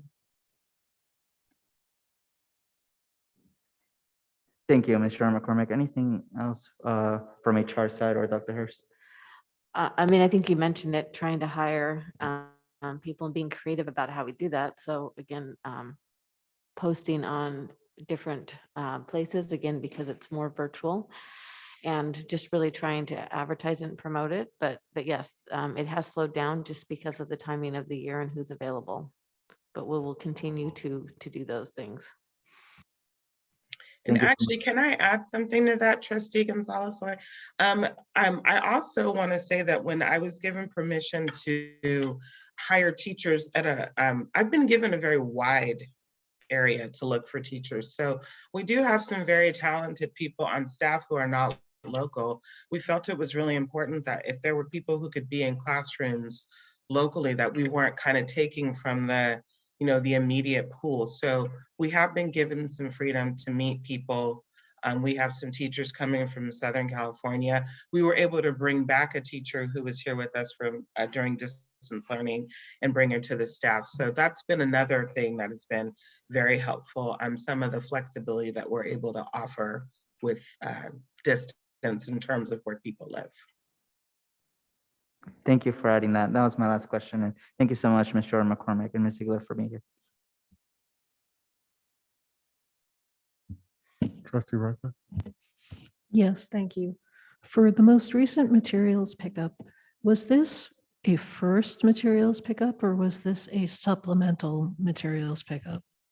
This was at the level of what we did. Well, so that's kind of a hard question to answer. So I'll say, no, it wasn't a first materials pickup for everybody. We've been giving tablets and different things, which is a part of what we do in a virtual school. It was the first pickup of traditional like paper and pencils and scissors and glue sticks and construction paper and crayons and coloring pencils. That was the first. And with that, we did add a bunch of math consumables. We found that being completely virtual has been challenging for some families. And so we're trying to be very flexible and differentiate some of the things that we thought would naturally come. So that was the first in terms of that depth of what we've done, yes. Thank you. And then for families who don't pick up or are delayed in picking up or schedule doesn't match or whatever the reason is there ever a reason to mail home? Yes. Yeah, if people request that, we could do that if that's what they want. Right now, what we've done is we've asked families if they weren't able to pick up to just call us and schedule an appointment. We have things ready for them. But if people would like us to mail it, we haven't had that request yet. But I know between myself and our amazing office manager, we would make it happen. And then for the materials for the Teachers College program, was that new for everyone once again, or was that just supplemental? Because it looked like everything was going out. So initially that wasn't not everybody wanted to go with Teachers College when we came into this. We've done a lot of shifting in terms of what the iteration of what school would look like. And so that is now all going out just per request. I think what I'm learning about just this current group of families that we're serving. And I did have an opportunity to go do a walkthrough at a site that uses something different. I want to give people the flexibility to see what they want to offer or what they want to offer to their students. I think people really are looking for a little more hands-on materials because of the relationship they had with their sites in distance learning. And so the curve was huge in that. And so we're kind of open. People are ordering them, but I hope that the staff stays open to what they want to offer so that we do what's best for the students. Okay, thank you. And then finally, are your clubs and your yoga virtual? Yes. Okay, Yes, everything is virtual. thank you. Thank you, Trustee Reckler. Trustee Smith Folds. Good evening. Is there a SSC, IoT, or climate team at virtual? Climate team, no, because surprisingly, discipline is not our forte. We do have a really, if I had to say where that climate work would sit, it would be with our cost team. We have a very robust cost team and a way to refer for support for students. SSC, not yet for virtual. That's something that we've always done with Land Vista, but not yet for virtual. We are starting a parent teacher, I'm just calling it a parent faculty organization right now. And in terms of an ILT, not necessarily. Independent studies we're kind of everybody's everything.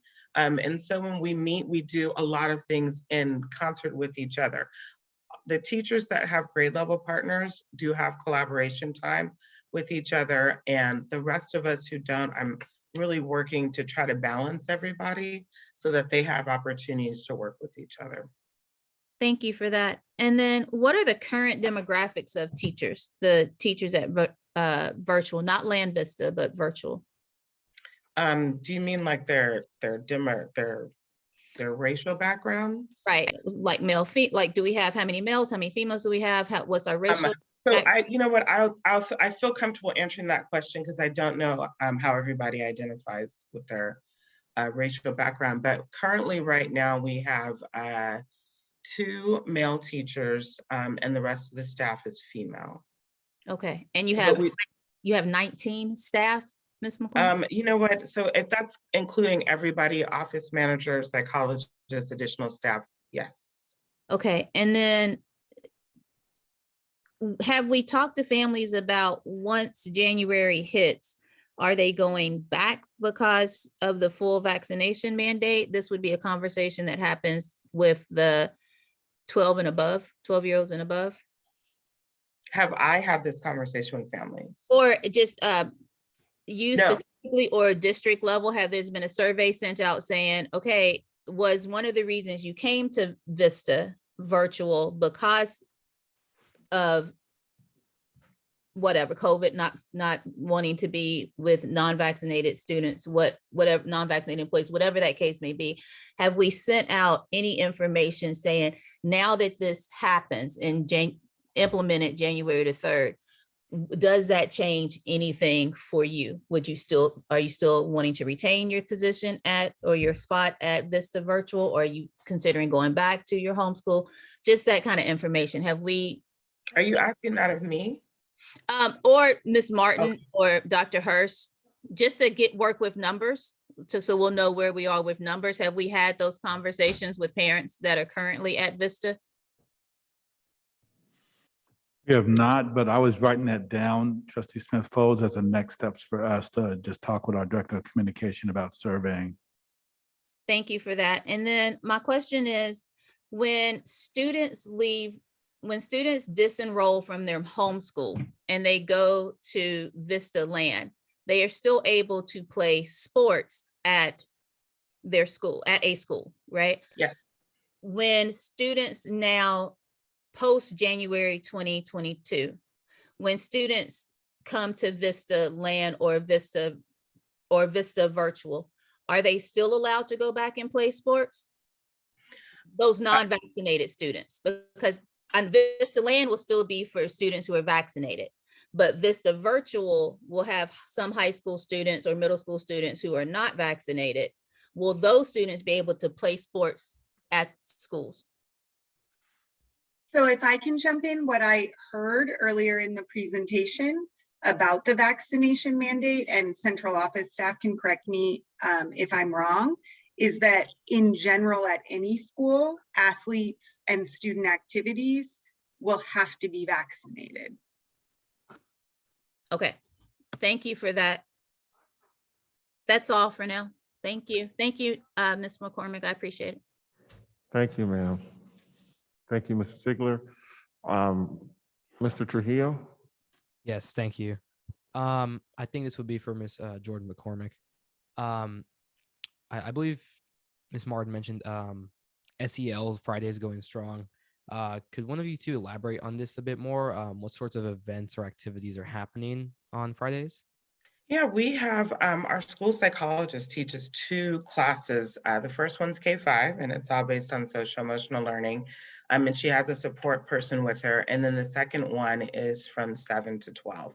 And on those Fridays, when she's with the students doing SEL, that's when the staff and I have the opportunity to get together and we're able to do some other collaboration. Thank you. And do you know how many students participate in SEL Fridays in these events? Yeah, Friday, last time I jumped on, because we all take turns jumping in and say hi, I saw about 82 kids in the K-5 group. And I'm sorry I was not able to jump on to the high school portion. That one's been very slow to grow. You know, as we have seen with just everything, getting students in this virtual setting to be willing to take a risk and be social, but it's starting to move on a little greater. And I think last I heard, she said there were about 30 kids that show up for that. Okay, and you said 80 kids or so for the elementary K through For the 5. little guy, yeah. And how many students in total are in elementary K through 5? You know what? I don't know that exact number right now. If I peel off in my head, I'm gonna say approximately 200 right now. Okay. Yeah, those are my questions. Thank you. Thank you. Thank you very much. Thank you for everyone who jumped on this part of the presentation. Dr. Hurst, we can go to the next one. Our final presentation is by Mr. Booker, Covert Response. Thank you. Thank you, Dr. Hurst. This evening, I'm going to give you updates with regard to contact tracing, notifications, testing, cleaning protocols, and the COVID dashboard. Next slide, please. With regard to our contact tracing procedures, I'm just going to walk you through what our procedure actually is. The first part of it is getting the information. It's getting the information. It goes from the site leader, whether it's at a school or one of our off-site facilities. That information is given to that person who then submits it through our Google form. It then goes to the contract tracing team. A lead LVN then delegates those cases to the contact tracer. The contact tracer then begins their process. Contact tracers notify the principals after receiving the case, and then they start their tracing process. They contact the positive person and close contacts, or who are considered close contacts. The tracer also submits the county spot form, which is required within a 24-hour period to county for reporting purposes. Our project manager has the responsibility of contacting the unions as well as the custodial staff for cleaning purposes. And then finally, our principals have the responsibility of sending out exposure letters to the staff and students in close contact, and the positive case community letter to the school community. Next slide, please. Our notification process is as follows. The principals make the notifications to the staff and families in person or by email. Our contact tracers are responsible for contacting the affected people and also submits the information, like I said, to the county health. Project manager notifies the unions about all positive cases as well as our cleaning crew for cleaning purposes. And then LSA notifies the families through the GBP system of their results. Next slide, please. Our COVID testing protocol update. When I put their testing protocols at school sites, we look at the sites that are doing well, and we look at their protocols that they have in place. And then we try to use that information that we get from there to use it at sites that are or have low testing numbers. We want to be consistent across our district in terms of our testing protocols. And then we've made an adjustment at the elementary school level, and we are testing by classroom, where they actually go to the classroom and test those students in that classroom, kind of a cart approach to testing. And then if needed, we provide district support, as well as we assist the site leader with testing logistics, some of the planning and registration.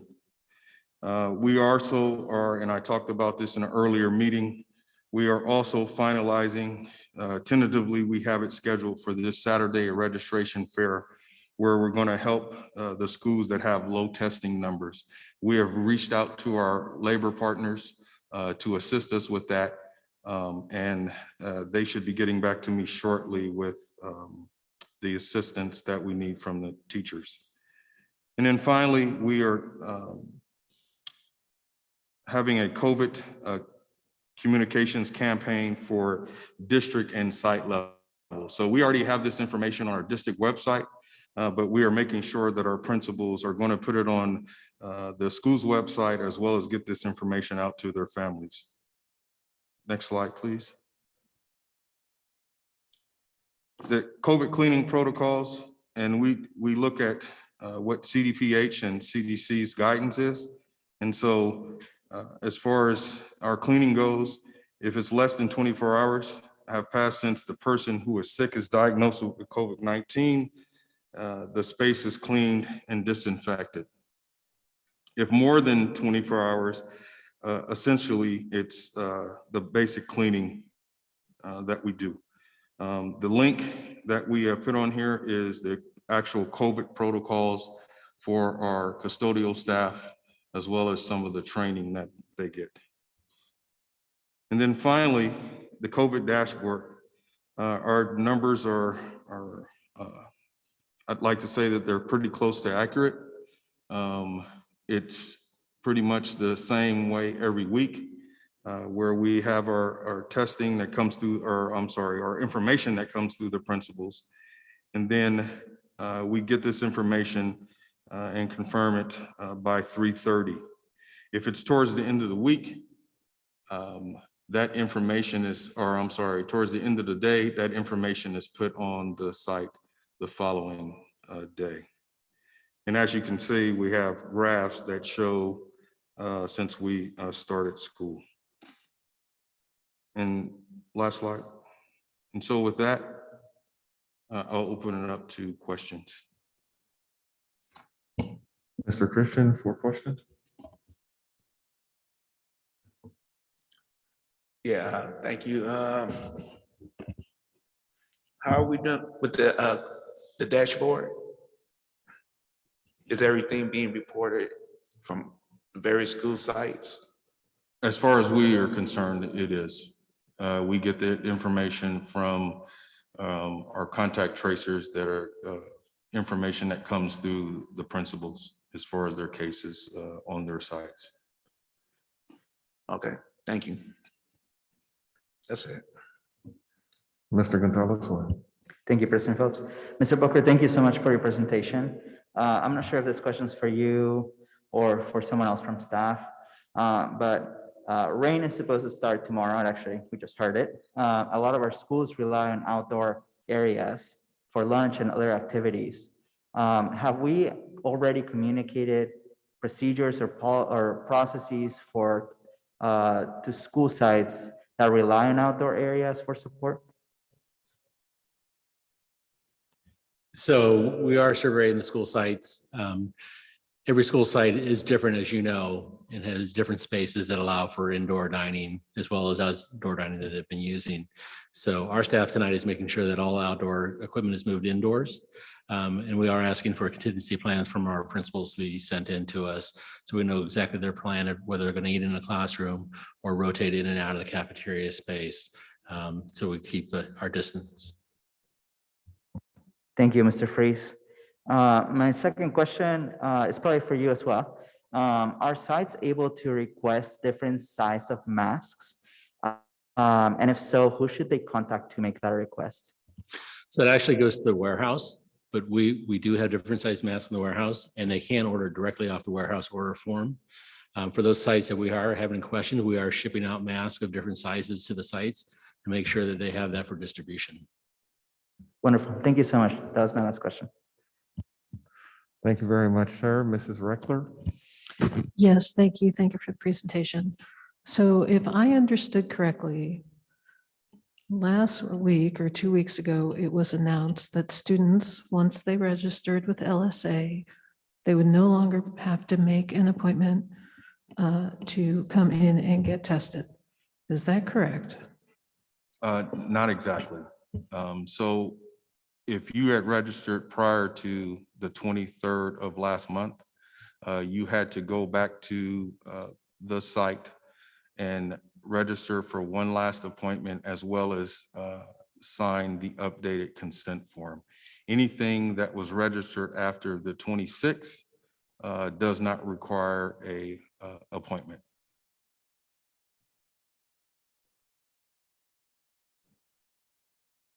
Okay, thank you. There was a case at Harding where a student that was absent got a test result. Have you heard anything else at any other schools of that happening?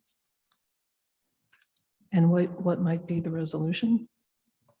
There were a couple of other incidents where we had that happen. I have contacted LSA.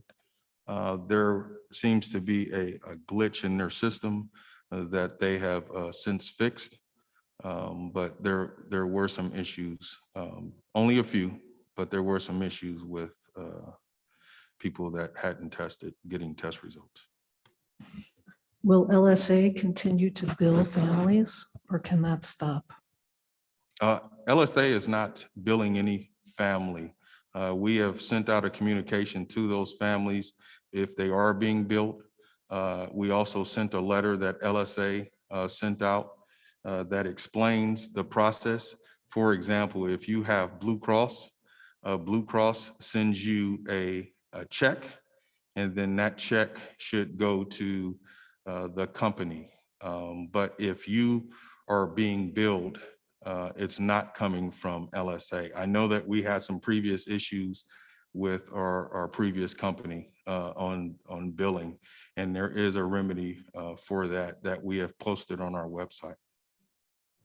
And then finally, would you be able to walk through the processes to boost testing at low test sites? Thank you.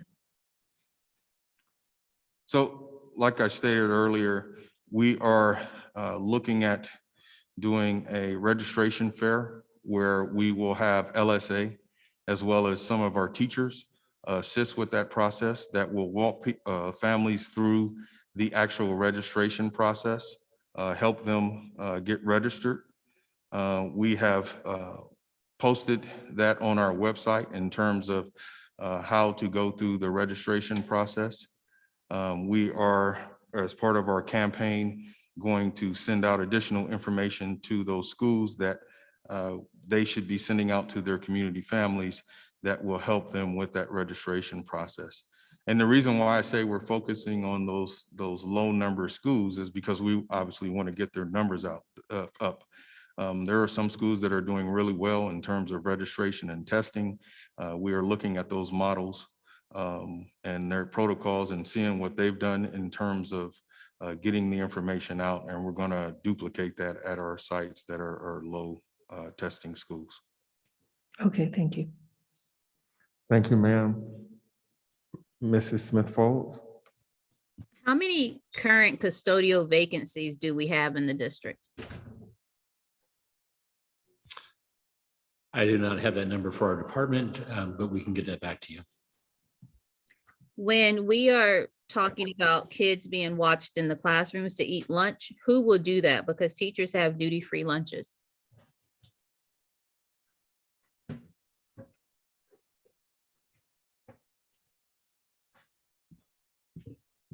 So we are looking at different options, and one of them is volunteering, but we are looking at different options to help us with the watching them in the classroom. What's the rate of false positives that we've had with this testing company? How many false positives have we had? So for students, the total number as of today is 17. For staff, it's 19. Thank you for that. And what trends are you seeing? What other trends are you seeing with the dashboard since its implementation? What's the data telling you? I think one of the things that it's showing is that our numbers are increasing in terms of people being tested. It's also showing that if you look at other dashboards throughout the area and some of our neighboring school districts, our numbers in terms of positivity is going down as well. Thank you so much, Mr. Booker, for the presentation. I appreciate it. Thank you, ma'am. Mr. Trujillo? Yes, thank you. Can you guys hear me okay? Is everything good? Okay. My first question is, with the winter season coming up and just colder days in general, if a student has a cold or non-COVID illness like the flu proven by a negative test, can they return to school once they've recovered and if they're vaccinated? If they're non-symptomatic, yes. Okay.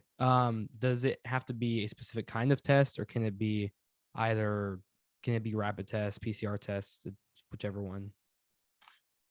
The testing of choice is PCR, but rapid testing, monitored rapid testing is acceptable. So would this be rapid testing, I guess like at a school site, or not at a school site, but Monitored. So if it's your healthcare provider or at a school site, it just has to be monitored by an approved medical person. Okay, thank you. And if a student is exposed to COVID and they present a negative rapid test result and are vaccinated, can they return if they don't show symptoms? Yes. You said fully vaccinated? Yes. Yes. Okay, thank you. Those are all of my questions. Thank you very much, board. We have a little extra time, so if some folks have additional questions, I'm gonna let you all do a cleanup round, 4 questions. And if you have them, you have them. If you don't, you don't. But it's just in case you do, okay? And it could be cleanup on anything that we did if you missed something. So, Mr. Christian, do you have any cleanup?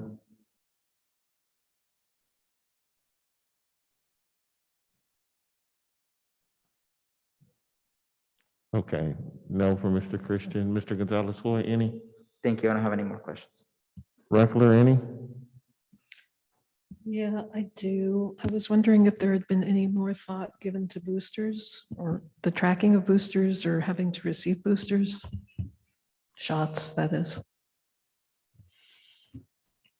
Trustee Reckler, we have talked about this as a team, but we have not gotten far with that conversation, but we have discussed it. So it'll be a continued conversation for us. Okay, I'm really just trying to keep it top of mind.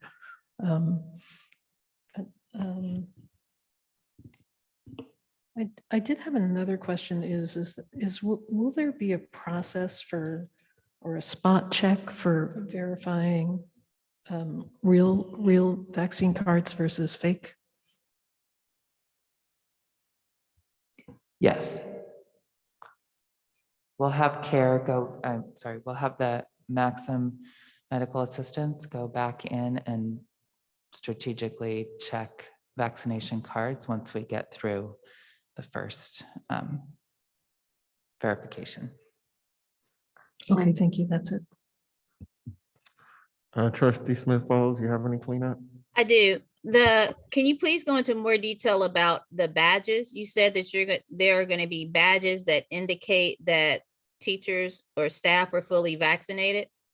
Wouldn't everybody be fully vaccinated after January who are on campuses? So what's the need for the badge or the badge change? Or maybe I heard that wrong. Did I hear that there's going to be a specific badge?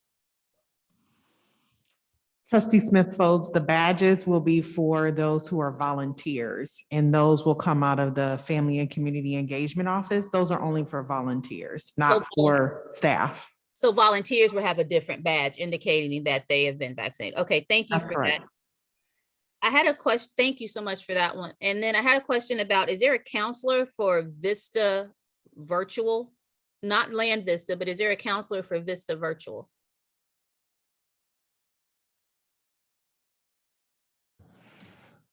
There's a school psychologist who has 2.5 days a week with Vista. But no counselor. A school psychologist, but no counselor, correct? No, there is no counselor. That's Thank you. correct. Thank you for that. And then what happens if the hiring doesn't pick back up in January? The hiring for Vista Virtual. There was a statement said that there's a hope that hiring will be picked back up soon. What happens? What's the plan B if hiring doesn't pick back up, but the need is still there in January? Are classes combined? Are teachers, what are we doing? I think we're still in conversation around sort of what to do in terms of even our school site. So if we have students or teachers who are not vaccinated, I think we're working through the number of students who in fact may not be vaccinated if they go to Vista Virtual, and then the implications for our school sites which would also have less students. So I think we're also trying to grapple with how do we reconcile maybe an overage of teachers with an overage of students who might end up going to Vista Virtual. So we do have to reconcile that, which will be a process because there's going to be some negotiation conversations and other things that will come into play regarding that. And I can add, the hiring for in-person is definitely slowed down a little bit when school started. But with the virtual, as Ms. McCormick said, has a wider net. And so that she continues to interview and hire from there. So the hiring for virtual hasn't slowed down. It's just the hiring for in-person. Is that accurate? Well, again, it's at the timing of interviewing and finding candidates that fit and are qualified. So it's just, I think it's time consuming, and she's juggling both that and the school. So I don't know for sure. I'd have to ask her, but I know we have a wider net to recruit from. Thank you very much. I just want to also clarify, I think what she was also saying is that there's been less people applying. She's gone through quite a few of the applications. And so there's been less people applying as we're, hitting November, December, you have less people applying for jobs at this point. And obviously, as we get back into March, April, when people start reapplying for the new school year at another district, you're going to see more applications start coming in. So that's part of the challenge, is that she's gone through many of the hundreds of applications, reviewing paperwork, and interviewed those who qualify. And so now there's less people actually applying. And I think that's with many jobs, not just Vista Virtual, just because of the time of year. Thank you very much for that. Thank you very much, Trustee Smith Folds. Board, this concludes the superintendent. Trustee. I have questions to ask Trujillo. too. You got angels next to me. They're like, you missed somebody. All right, Trustee Trujillo, I apologize for that. Do you have any cleanup? Yes, I do. Is quarantine only for students who have been exposed to COVID or showing COVID-like symptoms? I know. I'm sorry, can you repeat that? Yeah, is quarantine like I noticed I guess on like Power School, quarantine and illness are classified as different things. So is quarantine only for students who have been exposed to COVID or show COVID like symptoms opposed to illness? So quarantine is for anybody that was in close contact or for a positive case. Got it. That's it. Thank you. Thank you very much, Trustee Trujillo. Board, it's 8:37. I would like us to take a recess until 8:45 because this concludes the superintendent's report. And then when we come back, we'll start the action items. Can I have a motion to recess until 8:45? So moved. Moved by Christian, Second. seconded by Gonzalez Hoy. Christian, can you start the vote? Christie, yes. Gonzalez, so yes. Reckler, yes. Smith votes yes. Trujillo, yes. Phillips, yes. Motion carries. The board is in recess till 8:45. Thank you.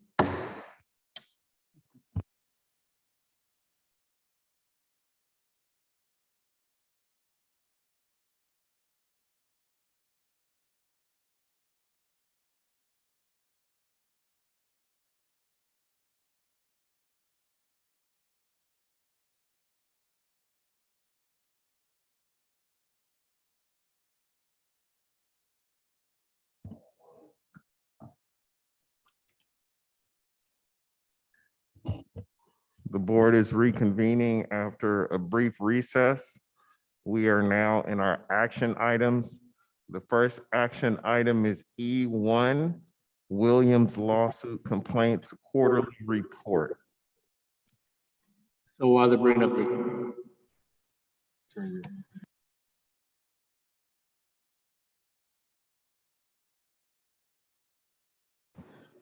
There we go. Yes, tonight what we bring forward is the Williams quarterly report for the period between July 1 and September of this year. This is the report from the county, and we have no material defects to report.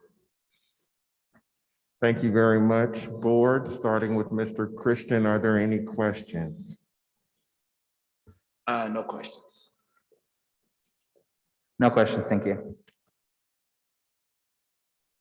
Reckler? I do have a question, since we seemed to be a little unclear last time, even though virtual school materials and facilities are not included in this report.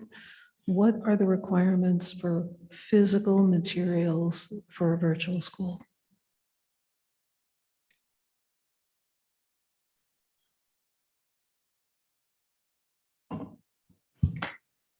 Currently, we're actually still researching that. Our belief is that only online materials are actually required for Vista Virtual. That is what has always been required. But this is new territory for us. And so we are still currently researching what is required versus what is actually what is required. Okay, thank you. No further questions.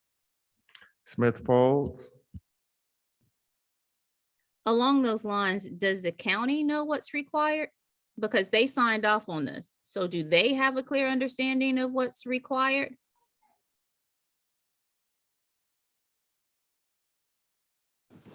The county indicated that Vista Virtual was 100% compliant.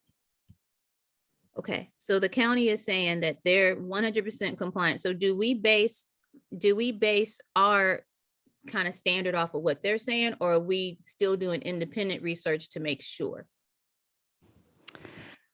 We base our compliance off of what the county has stated. However, realizing that some parents, are requesting materials, we want to just ensure that we are providing the parents what they need or feel is necessary for their students, no matter what.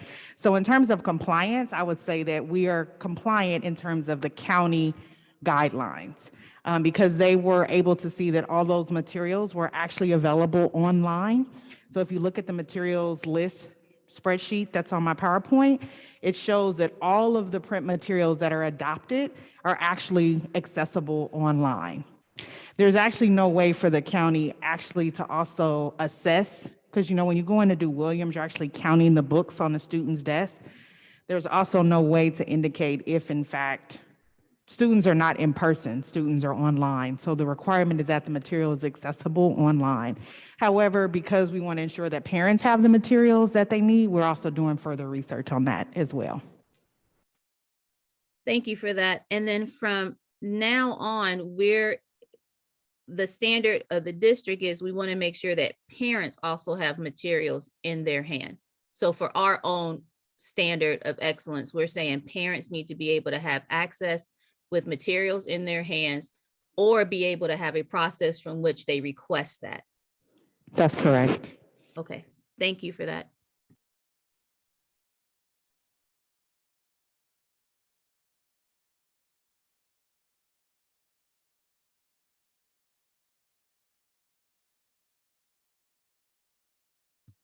Trujillo? Oh, no, I don't have any questions. Thank you.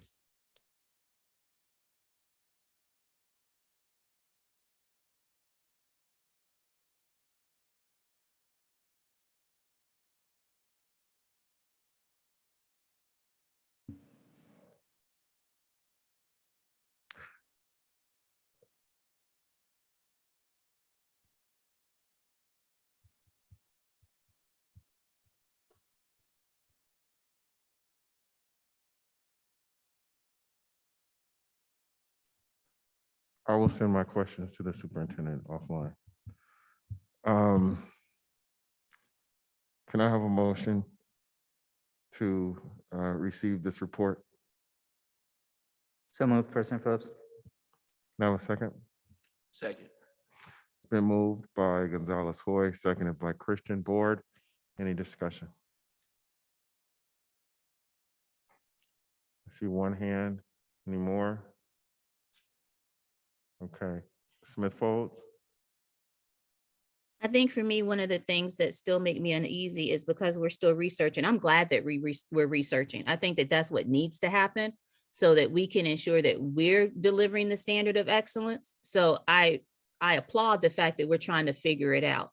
I'm a little dismayed that we're the only ones trying to figure it out, right? So like the county's not figuring, the county's like, okay, cool, but this is new territory.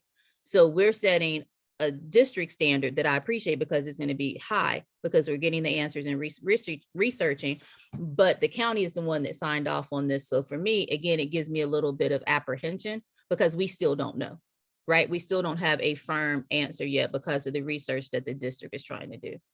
So for me, I will be voting no on this just because I want an answer.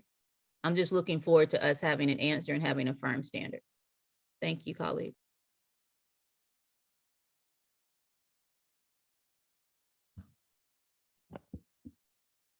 Is there any more discussion? Okay, so board, it's been properly moved and seconded on the vote. Christian? Christian, yes.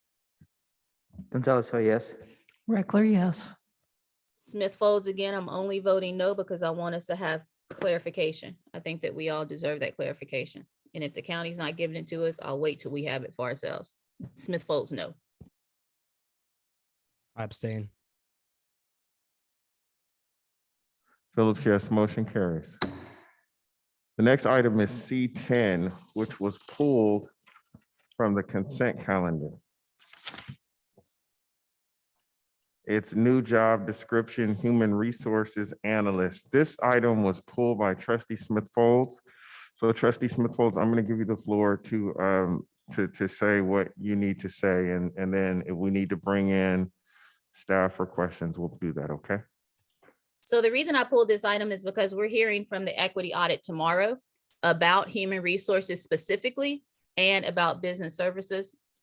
Dr. Hersom, forgive me if the title's not wrong, budget and business services, correct? Okay, so because we're hearing about human resources tomorrow from the equity audit, I want to ask them, I want to hear from them.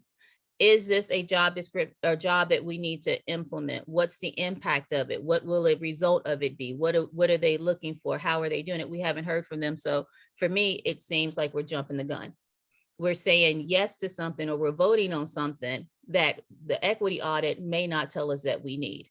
So because to me, it seems to be kind of backwards, I asked for it to be pulled because I want to have the discussion with the equity audit experts. Thank you, Trustee Smith Folds. Dr. Hurst or any other staff, do you want to address, or can you address the comments by Trustee Smith Folds? Yes, good evening. So thank you. So yes, the equity audit we discussed in terms of what was needed, and we look forward to tomorrow's presentation. Many of the departments have been hiring as we went through the equity audit because of the need.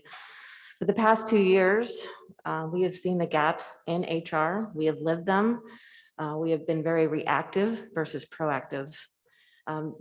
We have a combination to address these gaps, and the goal is really to support student learning by supporting our employees. A combination of additional staff, technology, and documentation to ensure all staff are following best practices as outlined by our processes and providing comprehensive documentation to our employees. We do not currently have the staff to manage the technology. We have online forms in K-12. We have over 100 that we don't have staff to manage that. We are expanding Munis. We need to expand Munis to fulfill all the needs in our department and the district. We do not have staff to manage that. We have absent software to manage the 300 leaves that we deal with every year. We do not have staff to manage the documentation or the software program, or to make sure that we're in line with all of our state and federal law. We have new employee handbook. We have Munis guides that need to be done. We have job descriptions that need to be updated and moved forward. We do not have the staff to do that. We have the special projects such as vaccination mandate and testing mandates. We have in the spring reopening and all of the different stipends. We don't have the staff to manage that. This position allows us to do all of these things, provides, in Munis, we have a lot of need for Excel. This position provides for Excel. It provides for the management of these software programs, for managing these projects and doing these project management systems. Although we've asked for 3, even just moving forward with 1 right now would allow us to get on board and moving towards that. Again, we have the residency program coordinator that we move forward for the same reason. So we are just asking for that assistance to move forward as we know that the equity audit will outline several years worth of work, but we need to start now with something. And so that's why we're moving this forward and requesting that it be approved. Thank you.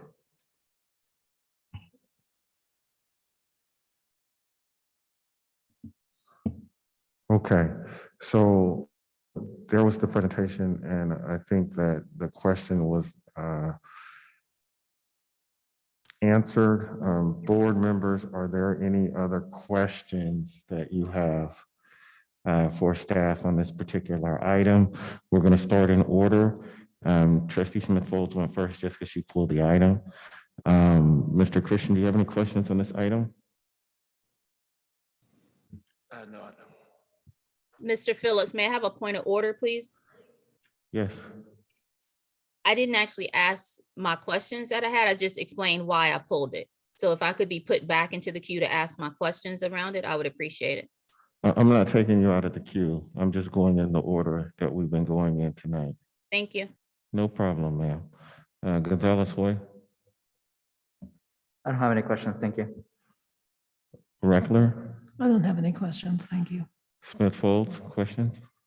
Yes, so Ms. Williams, we're asking for 3 positions to be approved tonight.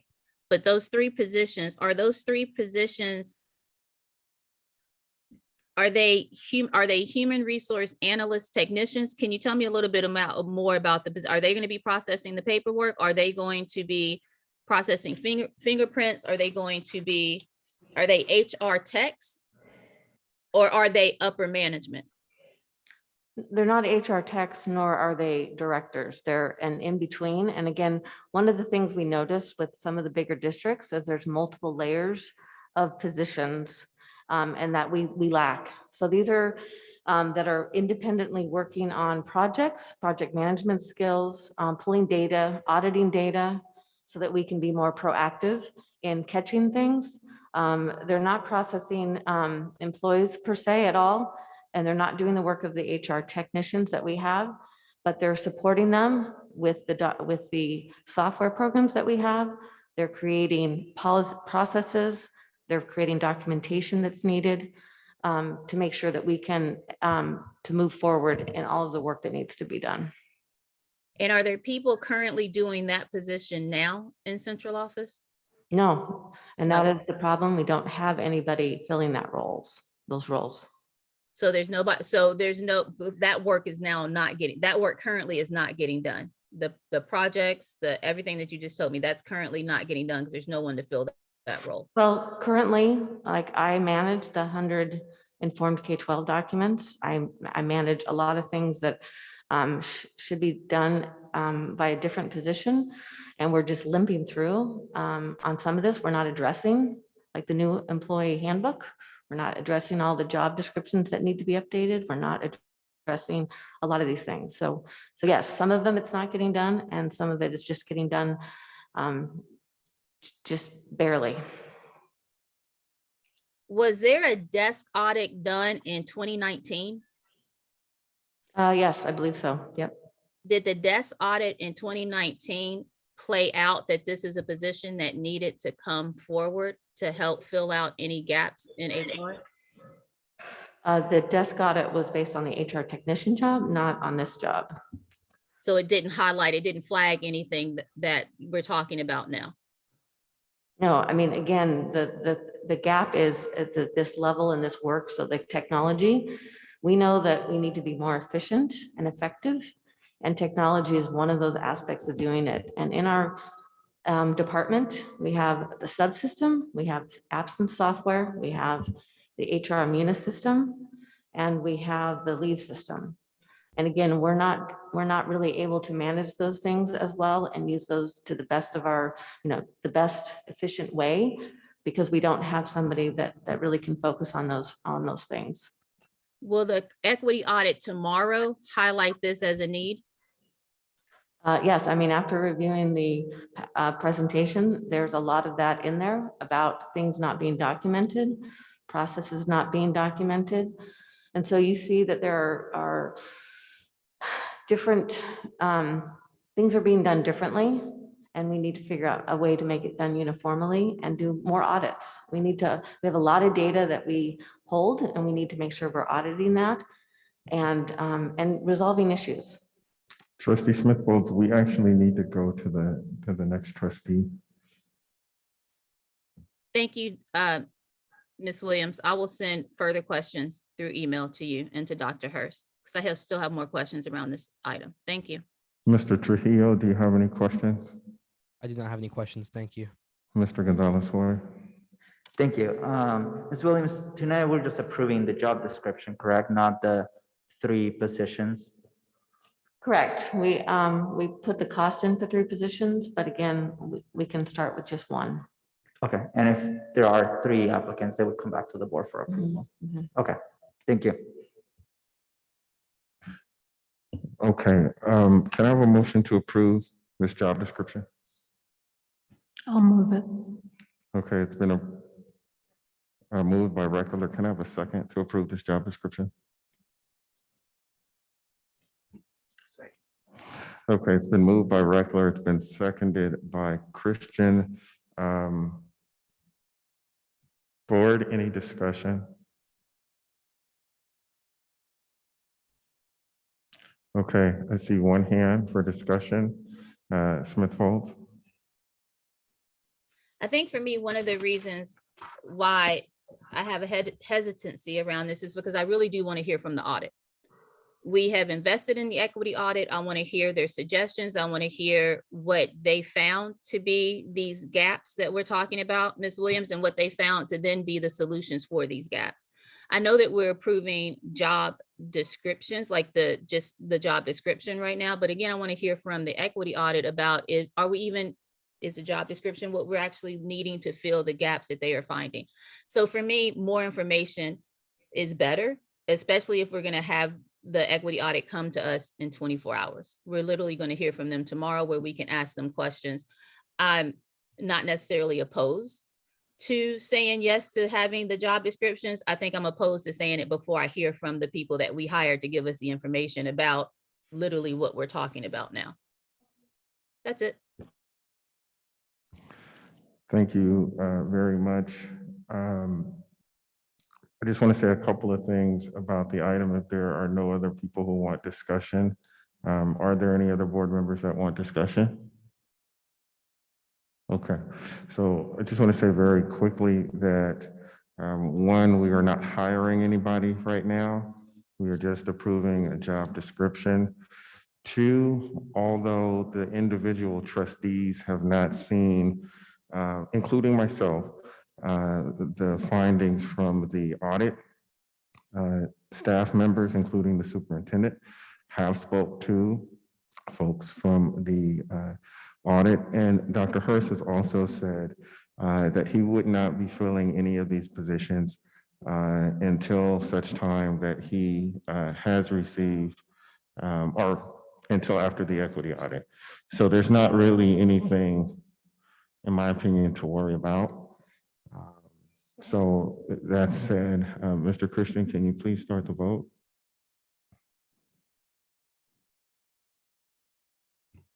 Christian, yeah. Gonzalez, so yes. Reckler, yes. Smith votes for the reason I said, if there's nothing to worry about, we can wait. We could wait 24 hours and bring it back. So Smith votes no. Trujillo, yes. Phillips, yes. The motion carries. Thank you. We don't have any discussion items this evening. We are now moving on to comments from the Board of Education. Give me a second, please, to get a timer up, but we have a little bit of time. I don't think it's going to take this long, but if you want 10 minutes, you're going to have it. And the first person is Mr. Christian. Mr. Christian, when you start, I'll hit go on the timer.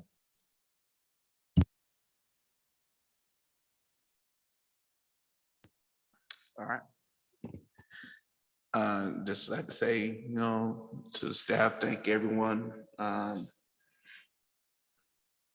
their diligent work, continue to work to help make our district a better district. Just want to say is,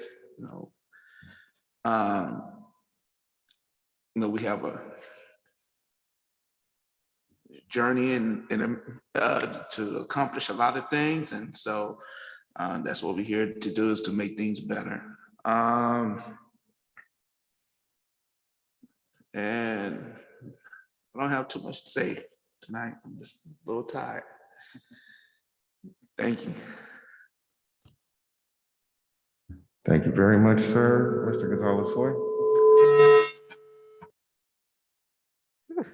All right, thank you. I'll also be brief because I know that we all want to go home. But I just want to start by thanking staff for a special board meeting. I want to also apologize to everybody for not being present at the last study session. I had to work, and then there's just so much going on. So I did watch the board meeting over the weekend. So I was able to catch up. So thank you to all my colleagues for understanding, and staff also for understanding. I know you all work really hard on those presentations. So I did want to say that I did watch it. I appreciate it. I do also want to join my colleagues in saying thank you to all the staff who's watching, our principals, our administrators, superintendent, everybody, our classified staff. I know you're working incredibly hard. I feel people are starting to burn out. We're asking a lot of you. And I just want to say thank you. We really value you, and I appreciate everything you're doing. And I did want to call out and thank our CSOs and staff who are present tonight and at each board meeting. They are so incredibly helpful and stay till really late until each one of us is gone. So I just want to say thanks to them. because they have to be here with us every night. And then for future items, I want to request again that we agendize the return of standing reports. And then one new item, I was speaking to our wonderful student trustees, and they had the idea of returning student reports, even if it's for a few minutes, every other board meeting. I would love to see a report from students. We definitely don't hear enough from them. I would love if we could return their reports. That's it. Thank you so much, everybody. See you tomorrow night.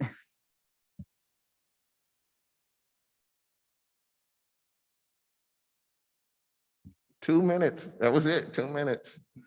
All right, Trustee Reckler. Yes, thank you. So I also want to thank administrators and principals for everything that you do, how you've held us through all of these months and how you care for our communities and our students. I am very grateful that we have you. Thank you. I also want to thank teachers for stepping up and helping families to register for the COVID testing service. Thank you very much for your help.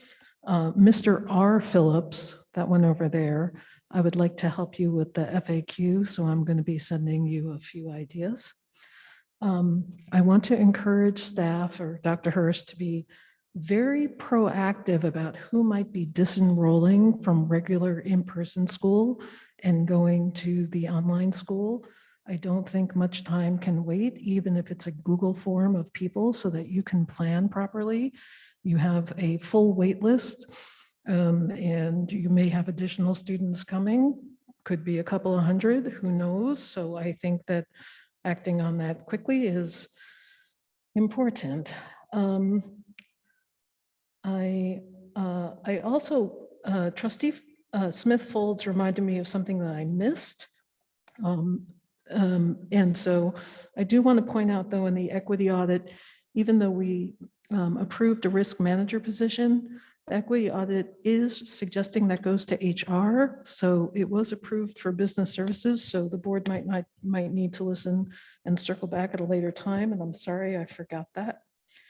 I also wanted to add that our partners at Lifelong Medical are hosting 2 vaccine clinics, really for our community, but anybody can go.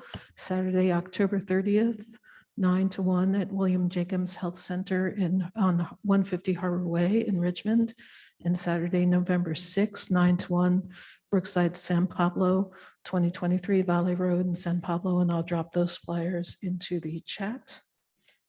And then finally, United Teachers of Richmond has sent in a lengthy list of things that they want followed up on, everything from materials and supplies, things that don't work, from a bunch of schools, and I'd appreciate staff's prompt attention to the list and resolution. And with that, good night. I think some of the things that we talked about mentioning that didn't get mentioned is we want to talk about International Teachers Day that happened in early October. It was International Teachers Day. We also wanted to mention about custodial recognition. Sorry, I muted myself. We had Custodial Recognition Day, and I do not recall the date, but it was just a couple of weeks ago. I want, as a board, for us to make sure that we're bringing out the vibe that dissent doesn't equal disloyalty. We need to make sure we're hearing from people. Dissenting is not disloyal. And that's talking about our teachers need to feel confident talking. Our staff needs to feel confident talking. Our principals need to feel confident talking. Our central staff needs to feel confident talking to us. Our superintendent needs to feel confident talking to us.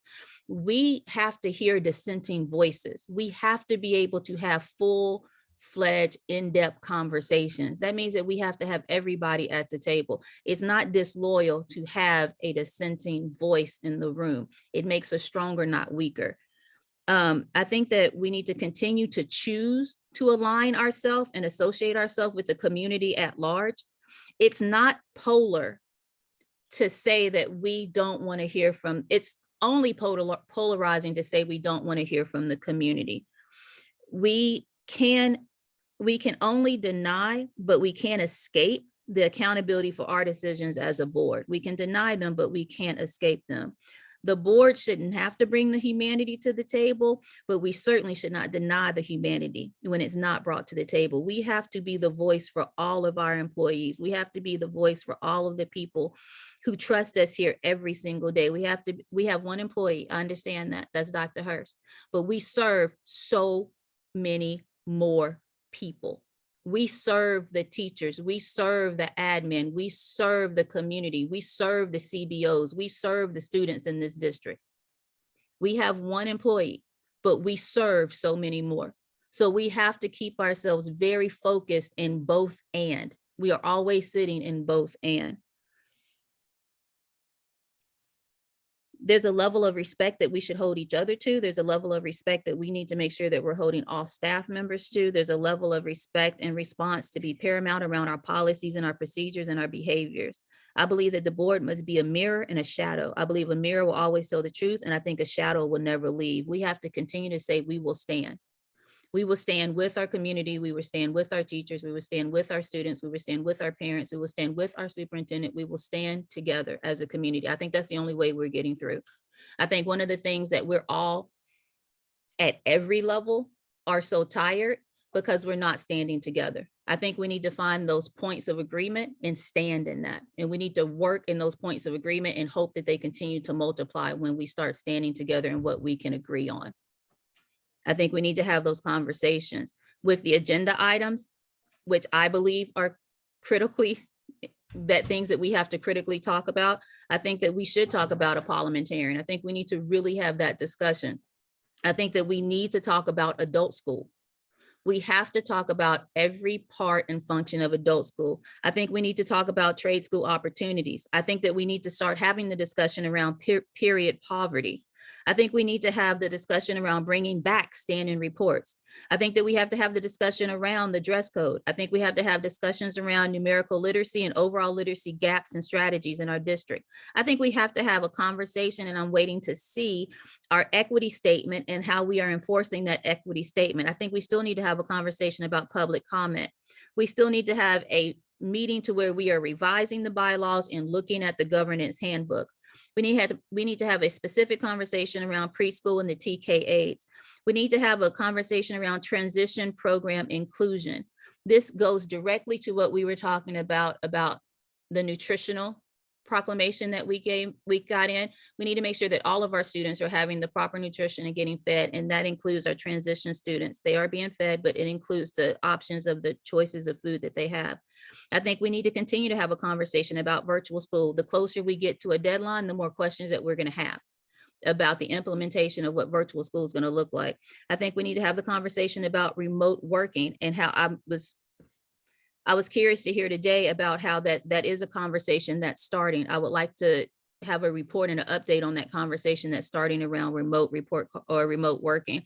I think we still need to have an update about report cards. How are elementary school teachers scoring report cards? Is it a narrative, or are they doing it the way we did pre-2020? I think we need to continue the conversation about vaccine implementation. I would urge us to start doing surveys and having conversations to see where we are so we can help aid in the planning. We need to talk about the mental and emotional health of all of our students and our educators. I think that we need to have continued transparency around everything that's happening at our sites. I want to talk specifically about the senior programs. I think that any programmatic change that we have needs to come to the board. It's a program change. I think we need to have a conversation around that. I think that we need to talk about site standard of safety for all of our schools. We had this conversation on the 13th. We need to continue to have the conversation around cameras, doorbells, and training. And we need to go to these sites and realize we have admin who are working lunchroom duty. We have admin who are working yard duty. We have admin who are taking students back and forth. We're running people thin. We're running people absolutely thin. We have teachers who are double, triple, quadruply taking classes every day. They're taking 4 to 5, 6, 7 classes that they're subbing in every day. We need to talk about that. It's raining now. We can't wait till we wake up in the morning and say, sites, you need to have a plan. It's raining now. We need to have this plan in place. What are we going to do tomorrow morning when we send kids to campus in the rain? We need to have, I 100% agree with Trustee Gonzalez Hoy, we need to have student reports come back to the board. We need to have a space for our students to be able to report directly out to us and directly out to the community. And I do want to discuss hiring equity. I think equity, when we're talking about equity, we need to talk about the reflection of the teachers and the staff that we hire on the students that we educate. Data has shown that representation matters. We need to talk about it, and we need to have clear conversations around our hiring equity policies in the district. I want to take the final couple of minutes and say again, thank you. But as a board, our thank you needs to be in our policy. We need to make sure that we're thanking people through making implementable policy and giving clear direction to our employee, which is the superintendent. We need to thank people by making sure that we're doing the best that we can to ensure that we're hearing all of the voices of our community, all of our stakeholders. So I think that's the greatest way that we can have the resolution for our admin, have the resolution for our teachers, have the resolution for our students, and really back up those resolutions with action. We say thank you through making good policy and listening to their voices and bringing that to the board. Dr. Hurst, I know that this hasn't been easy and no one ever said it would be. It hasn't been easy and no one said it would be. Matter of fact, I think it's just going to get harder. But I think that if we have clear understanding of how we move as a 16 member, a group of 6 on the board, 5 trustees and our superintendent, I think it's not a hill that we can't climb. I really believe that this is something that we can do and we can do successfully, and we can shift the culture of our district. Because currently we have a culture of fear. And I think that we can get rid of that by pulling curtains back and having transparent conversations. I think that we have to set a standard of we don't reward bad behavior. We have a standard that we expect, and we have the resources and the support to get people to that standard, but we also know that there's a standard that we keep. And I think that we hold that line. I appreciate everyone tonight. I'm looking forward to tomorrow. And again, community, we're here to serve you. Thank you.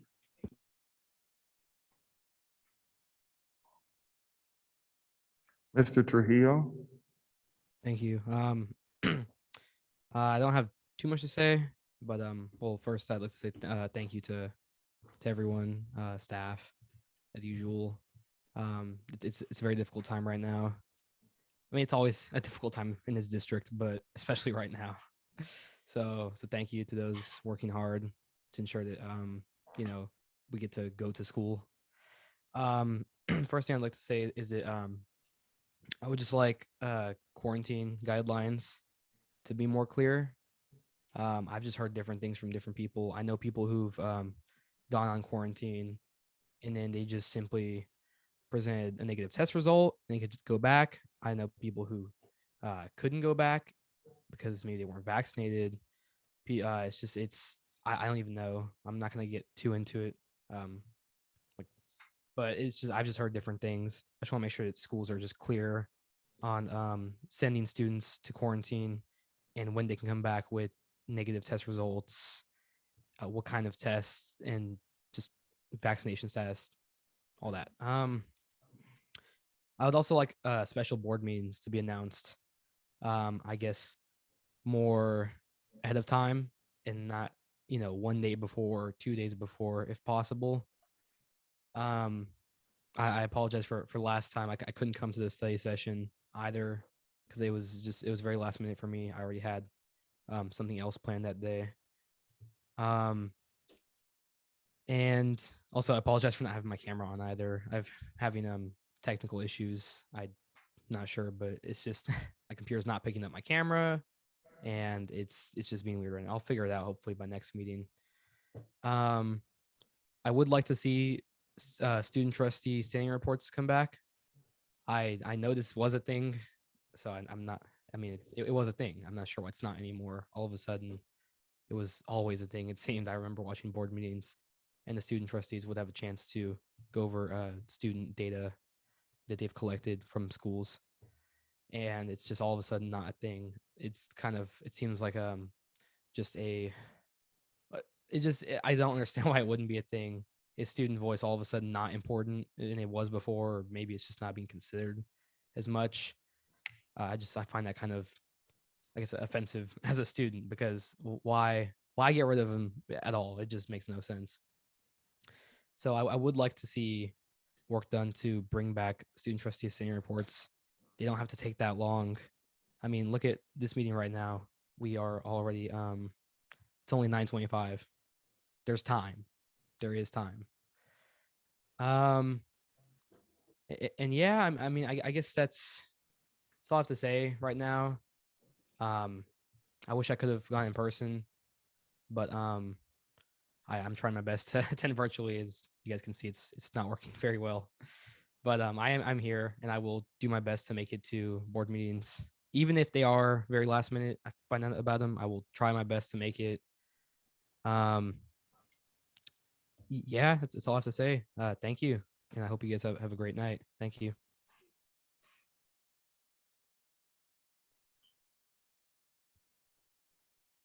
Thank you very much, everyone, for the meeting. Thank you for the presentation. Thank you to the people who called in as well.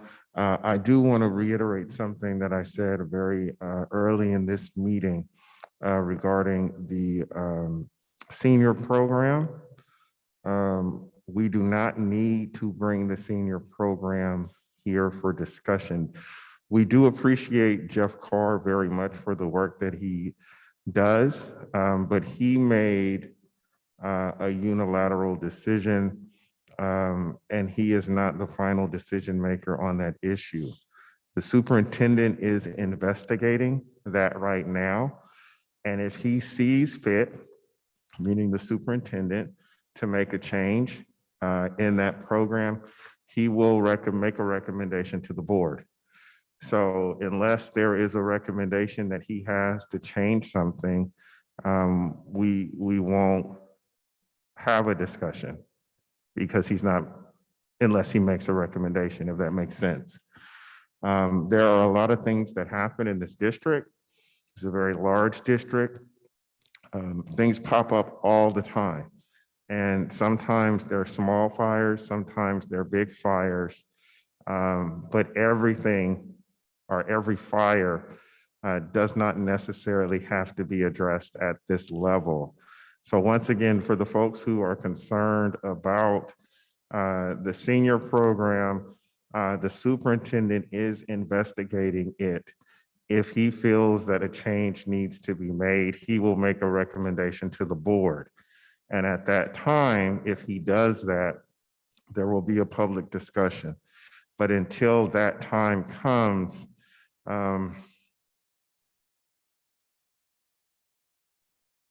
we all need to just take a step back and just take a step back. And I'll just leave it at that.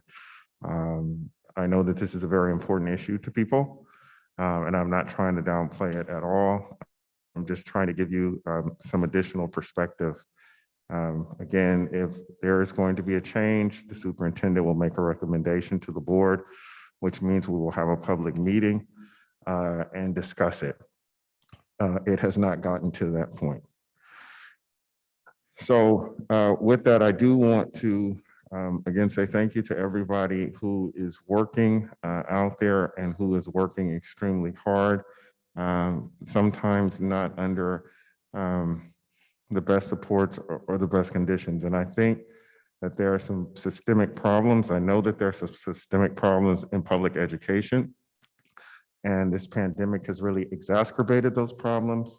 And in some places and in some instances, it's really stretched everybody thin, not just in our district, but across California and across districts across the nation. So I do think that at different levels of government, including local school districts, that there's some systemic work that needs to be done. But the current storm that we are in, and it is a storm, it will pass. And I think sometimes it doesn't feel like it. I think sometimes when we're in the middle of it, we just don't know when or how we're going to get out of it. But COVID, even though it's been with us for a while, it is a temporary situation. And I know that's not the easiest thing to think about when I talk to my wife, when I talk to my daughter, when I talk to employees and friends. It's something that we are learning to live with, and it's something that hurts, and it's something that's extremely scary. But it is something that's going to pass. And I just hope as a community, a learning community, as a neighborhood, as a city, as a region, as an area, that we can just remember that COVID is not permanent, that COVID will pass and there will be a brighter day. And we just have to hold on to each other until we get there. And that's not the easiest thing to do, but we have to. So that concludes my comments for this evening. And I want to go on to the next scheduled Board of Education meeting. That is tomorrow. And we will be getting back the first report from the equity audit. We will be dealing with business services and HR. So we will be getting the findings from that. That is something that will be happening publicly. So if you are interested in knowing what is going on in those departments, please tune in tomorrow. I think it's going to be a good meeting.